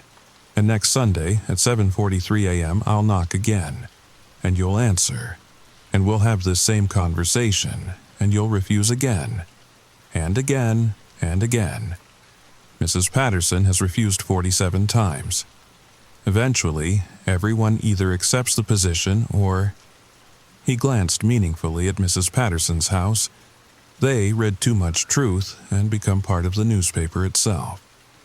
Through my window, I could see Mrs. Patterson standing in her living room, surrounded by towers of newspapers that seemed to pulse with their own light.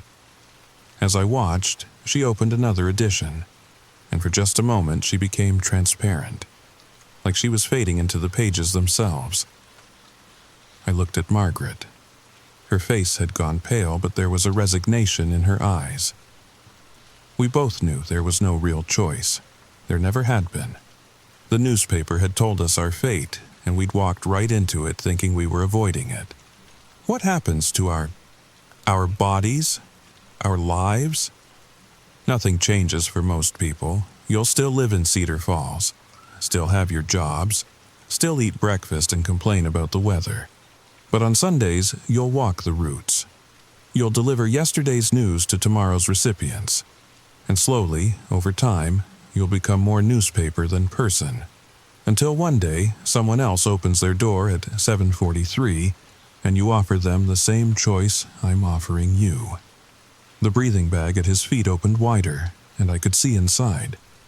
It wasn't a bag at all. It was a throat, a passage, a doorway made of newsprint and ink, leading to a place where all times existed at once, where yesterday and tomorrow were the same day, just viewed from different angles.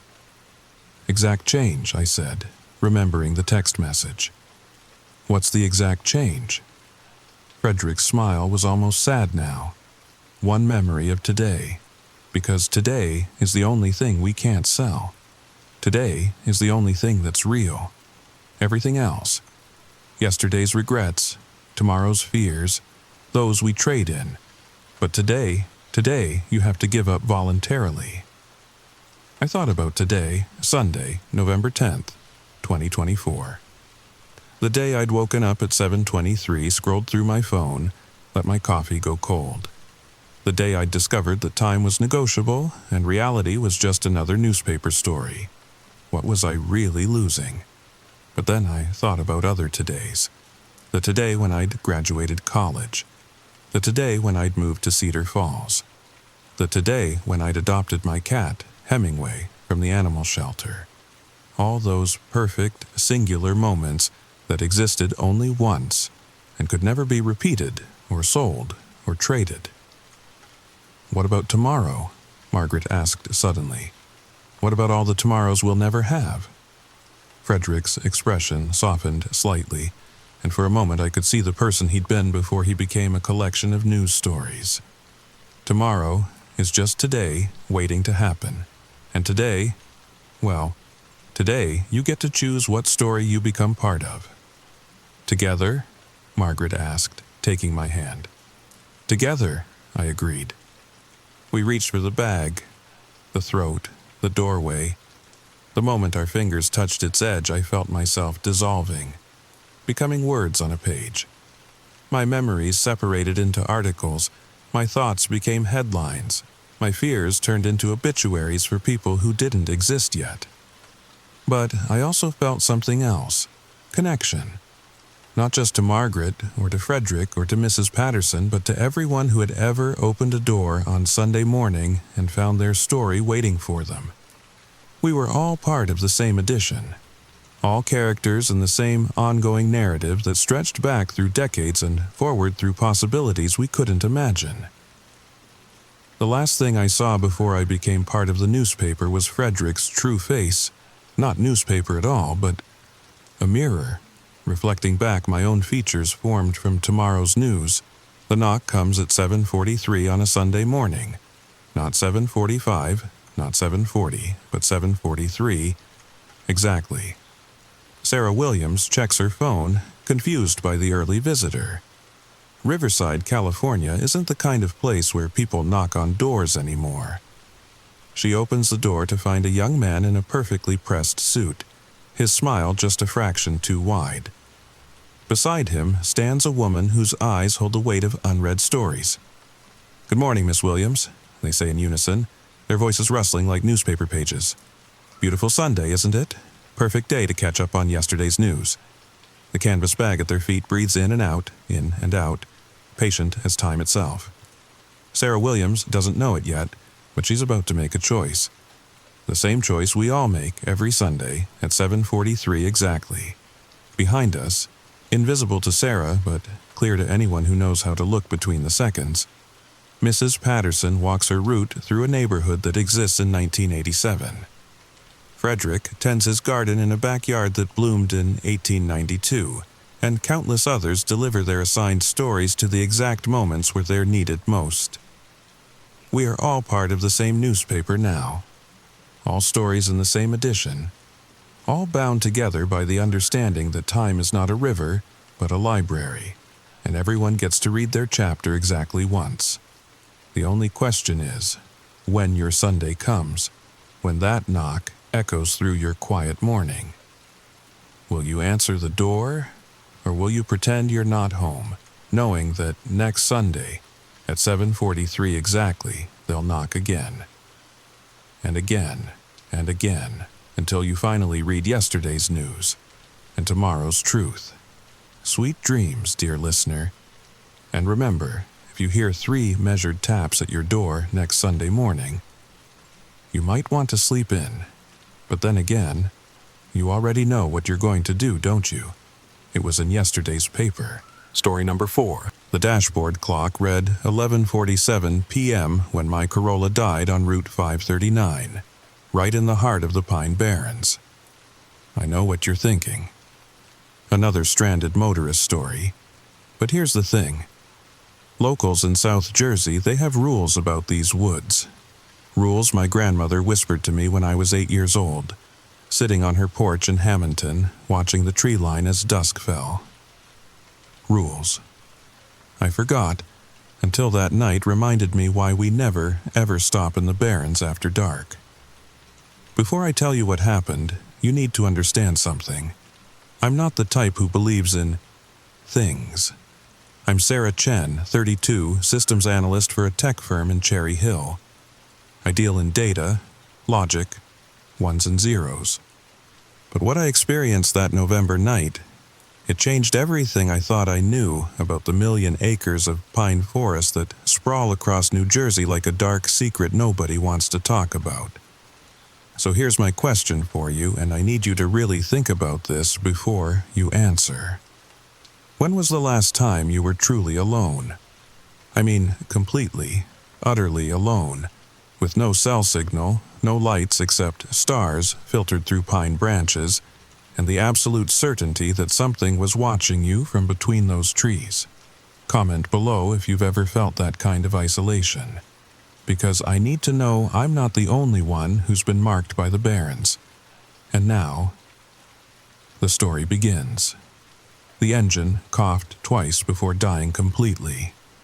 Just stopped. No warning lights, no strange noises beforehand. One moment I was driving back from Atlantic City after visiting my college roommate Emma. Next moment I was coasting to a stop on the shoulder of a road so dark it seemed to swallow my headlights whole. Come on, come on. I turned the key, nothing. Not even that clicking sound a dead battery makes. The silence hit me first. You don't realize how much noise your car makes until it stops. The hum of the engine, the whisper of the air conditioning, even the faint buzz of electronics. All gone. Just me and my breathing, which suddenly seemed too loud. I pulled out my phone. No signal, of course. The Pine Barrens are famous for dead zones, over 1 million acres where cell towers fear to tread. My phone's screen cast a pale blue glow across my face, making my reflection in the windshield look ghostly. That's when I remembered my grandmother's first rule. If your car dies in the Barrens, don't get out. Not at night, never at night. But what choice did I have? I couldn't just sit here until morning. Someone would come along eventually, right? Route 539 connects Tuckerton to Warren Grove. People use it. Not many at midnight on a Tuesday in November, but someone would come. 20 minutes passed, not a single car. The woods pressed in on both sides of the road, a wall of pitch pines and scrub oak so thick you couldn't see more than a few feet in. The locals call it the Pinelands, but everyone else knows it as the Pine Barrens. Barren of people, barren of help, barren of hope if you get lost in there. Something moved in my peripheral vision. Just a flash of something passing between the trees on my right. Probably a deer. Jersey has tons of deer. Although, do deer move that quietly? I couldn't hear anything, no crackling of undergrowth, no snapping twigs. Just movement, like a shadow sliding through shadows. My grandmother's voice echoed in my memory. The Jersey Devil ain't the only thing in those woods, Sarah. There's older things, hungrier things. I used to laugh when she said stuff like that. Used to. 40 minutes now. My phone battery was at 60%. I'd turned off everything except the flashlight function, which I flicked on occasionally to check the darkness beyond my windows. Each time I did, the light seemed to get swallowed up faster, like the darkness was getting thicker, more solid. Then I heard it. Footsteps, slow, deliberate footsteps on the asphalt, coming from behind my car. Relief flooded through me. Finally, someone to help. I grabbed my phone, ready to use the flashlight to signal them, when my grandmother's second rule suddenly blazed through my mind. If someone approaches your car in the Barrens at night, don't look at them directly, and whatever you do, don't open the door. The footsteps got closer. Measured, patient. Not the quick stride of someone approaching a stranded motorist to offer help. These were the steps of someone, or something, that had all the time in the world. They stopped right beside my driver's side door. I kept my eyes fixed straight ahead, my hands gripping the steering wheel so tight my knuckles ached. In the side mirror, just at the edge of my vision, I could see a shape. Tall, way too tall. Nobody's that tall. 3 knocks on my window. Slow, deliberate. Knock, knock, knock. "You need help, miss?" The voice was wrong. It was trying to sound normal, friendly even, but there was something underneath it. Like 2 voices speaking at once, one human, one not. It reminded me of those AI voices that almost sound real, but there's something in the uncanny valley about them that makes your skin crawl. I didn't answer, didn't move, barely breathed. "I can see you in there." The voice got closer to the glass. "Your car broke down. Happens all the time out here. The Barrens, they don't like machines. Too new, too foreign." Still, I didn't move. My grandmother's voice screamed in my head. "Don't engage. Don't look. Don't open the door. The temperature's dropping tonight. Gonna hit 30 degrees. You'll freeze in there. My truck's just up the road. I can give you a ride to Chatsworth. There's a gas station there." They got a phone. It was tempting. God, it was so tempting. But something about the way it said truck and gas station and phone. Like it was reciting words it had heard but didn't quite understand what they meant. The shape in my peripheral vision moved, and I caught a glimpse of what might have been fingers pressed against my window. Too many fingers. Too long. Or, the voice dropped lower, losing its fake friendliness. "You could stay here." But Sarah, things hunt in these woods at night. Old things, hungry things. My blood turned to ice. I hadn't told it my name. The thing outside my car laughed. Not a human laugh, more like it was imitating what it thought laughter should sound like. Sarah Chen, 32, systems analyst. Visiting Emma in Atlantic City. Your grandmother, Rosa, she knew about us. Taught you the rules. But you forgot, didn't you? City living makes people forget the old ways. My phone, face down on the passenger seat, suddenly lit up. No incoming call, no notification, just the screen blazing to life. In the reflection on the windshield, I could see the thing outside more clearly. I wish I hadn't. It wore the shape of a man, but all wrong. Like someone had tried to draw a person from memory but kept getting the proportions off. The arms too long, the shoulders too narrow, the head was the worst part. It kept shifting, like it couldn't decide what face to wear. Rosa was smart, it continued. She knew the rules. Passed them down. But each generation forgets a little more. Your mother forgot them completely, didn't she? That's why she never came back that summer when you were 12. My mother had disappeared during a camping trip in the Pine Barrens when I was 12. They found her car, but never found her. The police said she probably got lost, wandered into the woods. But grandmother knew better. She'd grabbed my shoulders that day, looked me dead in the eyes, and made me promise to remember the rules. 3 rules. Just 3 simple rules. 1. Don't get out of your car at night. 2. Don't look at them. Don't talk to them. Don't open the door. 3. If you break the first 2 rules, what was the third rule? Why couldn't I remember the third rule? The thing outside started walking around my car, slow, deliberate. I could hear its footsteps. Too many footsteps. Like it had more than 2 feet. The Lenape knew about us, it said, its voice coming now from the passenger side. They called us the Matantu, the evil spirits. They knew to avoid these woods at night. Then your people came, built your roads, brought your cars.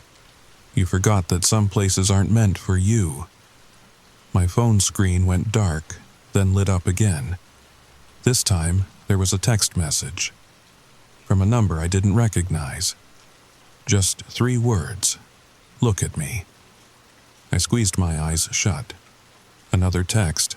Your grandmother is here with us. She wants to say hello. That almost got me, almost made me turn. But then I remembered something else grandmother said. They lie. Whatever they tell you, however they try to trick you, they lie. The thing laughed again, that horrible imitation of human joy. Smart girl. Rosa trained you well. But you're forgetting something important, your gas tank. My eyes flicked to the gauge, 3/4 full when I started. Now, nearly empty. How? The engine hadn't been running. We drink it, the thing said, like it was reading my mind. The essence of your machines. Your technology, we've adapted, you see. Evolution doesn't stop just because humans think they own the world. We used to feed on horse sweat and wagon grease. Now, gasoline and battery acid. The gauge dropped another notch as I watched. By morning, you'll be empty. And when the sun rises, if it rises, you'll have to get out, have to walk, and then... It didn't finish. It didn't need to. Something else moved in the woods. Multiple somethings. In my mirrors, I could see shapes between the trees. Dozens of them. All watching. All waiting. You want to know something funny? The thing asked. Your kind built a road right through our territory. Right through the heart of it. Every night we wait. Most nights, nobody stops. But sometimes we get lucky. My phone buzzed. Another text. Emma's wondering why you haven't texted her that you got home safe. How did it know about Emma? We know everything about you, Sarah. Every email you've sent, every photo on your phone, every secret you think is safely stored in the cloud. The Pine Barrens aren't just trees and sand. They're connected to everything now. We've evolved. The shapes in the woods were getting closer. I could see them more clearly now. Things that walked upright but moved wrong, like broken puppets jerking on invisible strings. That's when I remembered the third rule. My grandmother's voice, clear as day. If you break the first 2 rules, if they surround you, there's only one thing that can save you. The old contract. The words that bind them to the Barrens. But what were the words? Think, Sarah, think. The gas gauge hit empty. My car's electronics started failing. Dashboard lights flickering. Radio crackling to life with static that almost sounded like voices. Whispers in languages I didn't recognize. Or maybe I did. Somewhere deep in my ancestral memory. Time's running out, Sarah. The thing was back at my driver's side window. Soon you'll have no choice. The cold will drive you out, or the fear, or the curiosity. Humans are so curious. It's what brought you to these woods in the first place, isn't it? Taking the scenic route instead of the parkway. It was right. I had chosen this route. Emma had warned me to stick to the Garden State Parkway, but I wanted to see the Barrens at night. Some part of me had been drawn here. That's how it works, the thing said. We call, and eventually someone answers. Your mother answered. Your grandmother's sister answered. Going back generations, your family has been answering our call. My phone lit up again. This time, it was playing a video. Security footage from a gas station. I recognized the timestamp. 3 hours ago. Me, filling up my tank in Atlantic City, but in the reflection on my car's window, standing right behind me, one of them. It had been following me the whole time. We marked you years ago, Sarah. The night you first drove through here alone, remember? Your 21st birthday. Driving back from that party in Long Beach Island. I did remember my car had acted strange that night too, but I'd managed to make it through. I'd thought it was just bad gas or something. We let you go that time. Wanted you to grow, to ripen, to build a life worth taking. The shapes in the woods were pressed against the tree line now. Dozens of them, all different sizes, different wrong shapes, but all watching with eyes that reflected my phone's light like a cat's. Then, in the static of my radio, I heard it. My grandmother's voice, faint but unmistakable. Sarah, the contract. Remember the contract? The thing outside hissed. That's not possible. She's ours. She can't. But grandmother's voice grew stronger. The Pact of 1693, the agreement with the Lenape, say the words. Suddenly, I knew. The words came to me not in English but in Lenape, a language I'd never learned but somehow knew. Nkita Kami, Nkitaptonen, Nkitalogalgan. The thing outside shrieked, a sound that made my windows vibrate. The shapes in the woods pulled back. I continued, the words flowing from some ancestral memory. By the treaty of the old ones, by the agreement of the first people, I claim safe passage through the shadow pines. No! The thing pounded on my window. That contract is void. Your people broke it, built your cities, poisoned the water, burned the forests. But I kept speaking, words I didn't know I knew. The contract stands until the last pine falls, until the last grain of sand blows away. I am blood of blood, descendant of those who signed. I claim my right of passage. The pounding stopped. Silence fell over the barrens, but not a peaceful silence. A tense, angry silence. Fine, the thing finally said. Its voice now completely inhuman, all pretense dropped. The contract grants you safe passage. But only you. Only this once, and only until dawn. My car's engine suddenly roared to life. The dashboard lit up normal, gas gauge showing 3/4 full again. Drive, Sarah Chen. Drive and don't stop. Don't look back. And know this. The contract protects fewer and fewer of you each year. Your children won't know the words. Your children's children won't even know there was a contract. And then. I didn't wait to hear the rest. I threw the car in drive and floored it. I drove through the darkness, hands shaking, eyes fixed on the road ahead. In my mirrors, I could see them following. Not running, just walking, but somehow keeping pace with my car. The speedometer said 60, but it felt like I was crawling.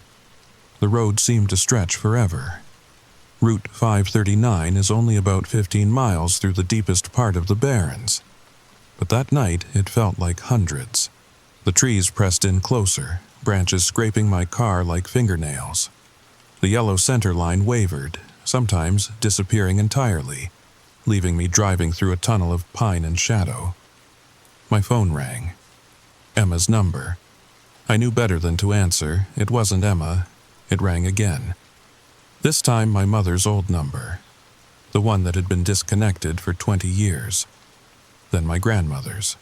Then numbers I didn't recognize, but somehow knew were from people who'd disappeared in these woods over the decades. All calling, all wanting me to answer, all trying to trick me into stopping. The radio crackled. "Sarah, pull over. We need to tell you something important about the contract." I turned it off. My phone screen lit up with texts. "You're going the wrong way. Turn around." The bridge is out ahead. Your grandmother wants you to know she loves you.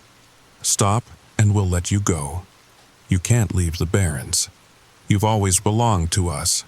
I threw the phone in the back seat. Something heavy landed on my roof.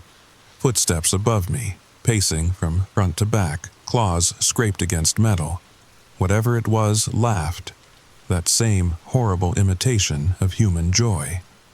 "The contract says safe passage," it called down, "but it doesn't say comfortable passage." More things landed on the car. My roof began to dent inward from the weight. The windshield cracked, but I kept driving. Then, up ahead, taillights. Another car, a real car with a real person. As I got closer, I could see it was a New Jersey State Trooper vehicle, parked on the shoulder. The officer was standing beside it, flashlight in hand, waving me down. Every instinct screamed at me to stop, to get help, to tell someone what was happening. But my grandmother's voice echoed again. Trust nothing in the Barrens at night, nothing. As I passed, doing 70 now, I glimpsed the officer's face in my headlights. It was changing, melting, becoming something else.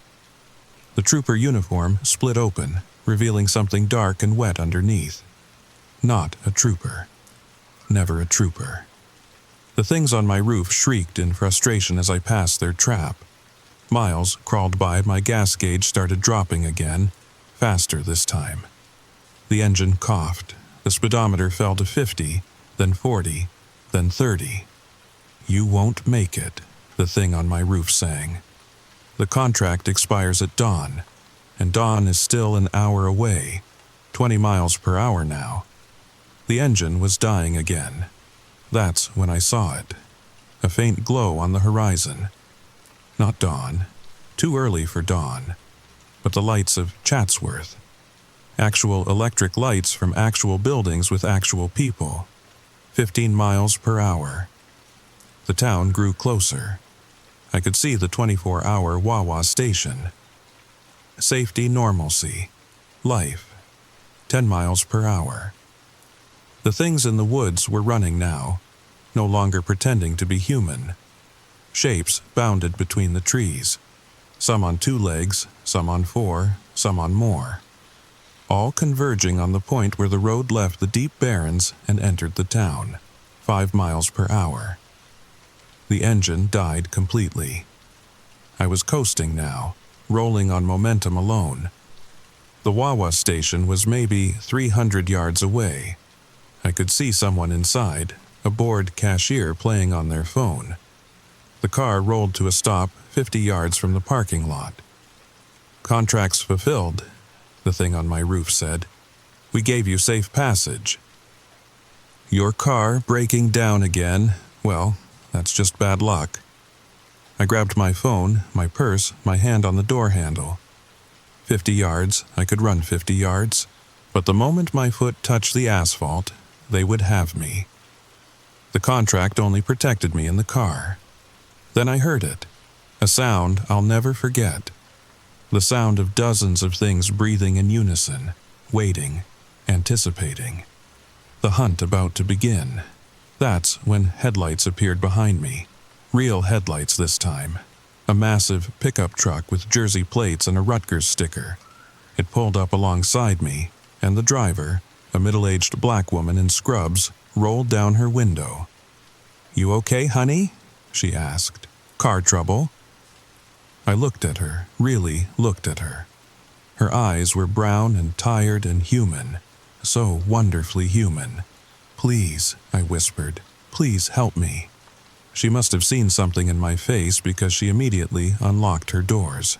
"Get in."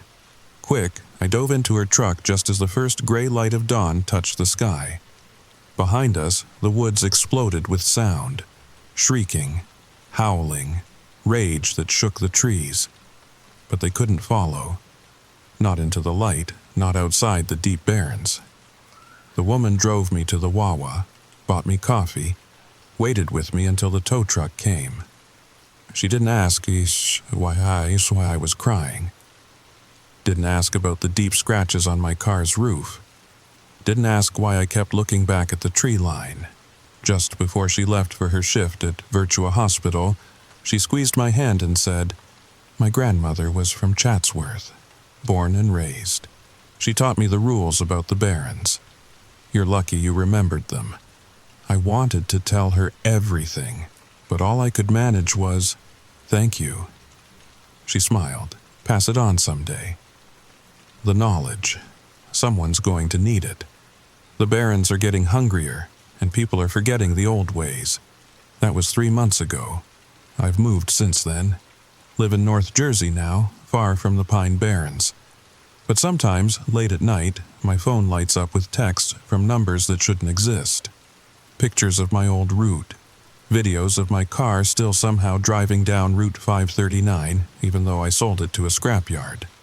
And sometimes, just sometimes, I hear them calling my name on the wind. The contract protected me that night.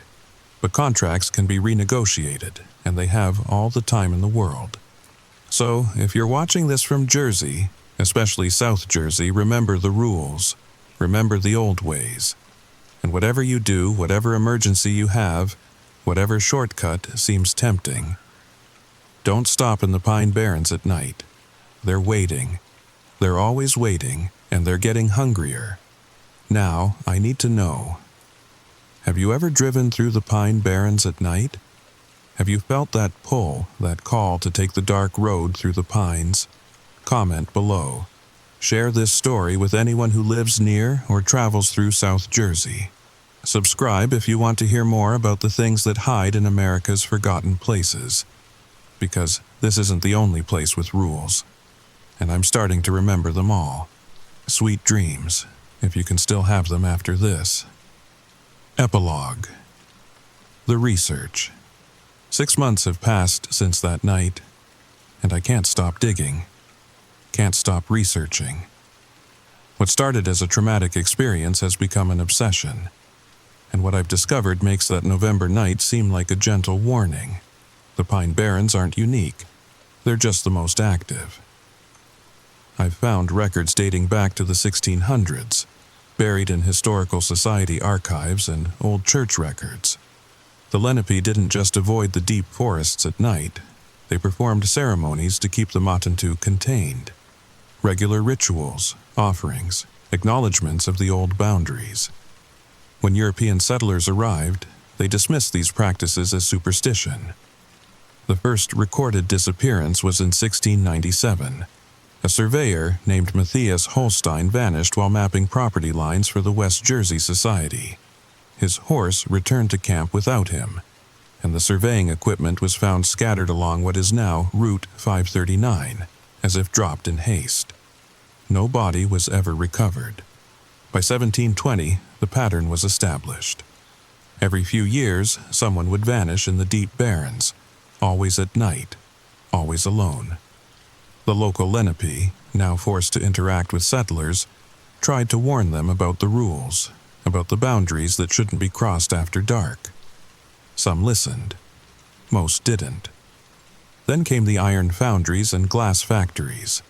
The Pine Barrens became industrialized, with workers living deep in the forest. The disappearances increased. Entire settlements like Batstow and Harrisville learned the rules the hard way, or didn't learn them at all. The abandoned ruins you see today aren't just victims of economic collapse. Some were abandoned for other reasons. Darker reasons. I found a journal entry from 1823 written by a foreman at the Martha Furnace. The Negroes and Indians refused to work past sunset, no matter the urgency of the order. They speak of old agreements, of things that hunt in the darkness between the pines. I thought it mere superstition until young Hawkins disappeared on the night shift. We found his tools scattered along the Batstow River, but no sign of struggle. The workers say he broke the compact. I'm beginning to think they may be right. The compact. The contract. Different words, same meaning. But here's what truly terrifies me. The entities in the Barrens have been evolving, adapting, learning. In the 1800s, they imitated travelers on foot, horse-drawn wagons. By the early 1900s, they were mimicking automobiles, I found a 1923 police report about a phantom Ford that would appear on the Batstow Road, leading lost motorists deeper into the forest. By the 1950s, they were impersonating state troopers. Now, they're digital. They know our online lives, our social media, our search histories. They've learned to manipulate our technology, to use our own devices against us.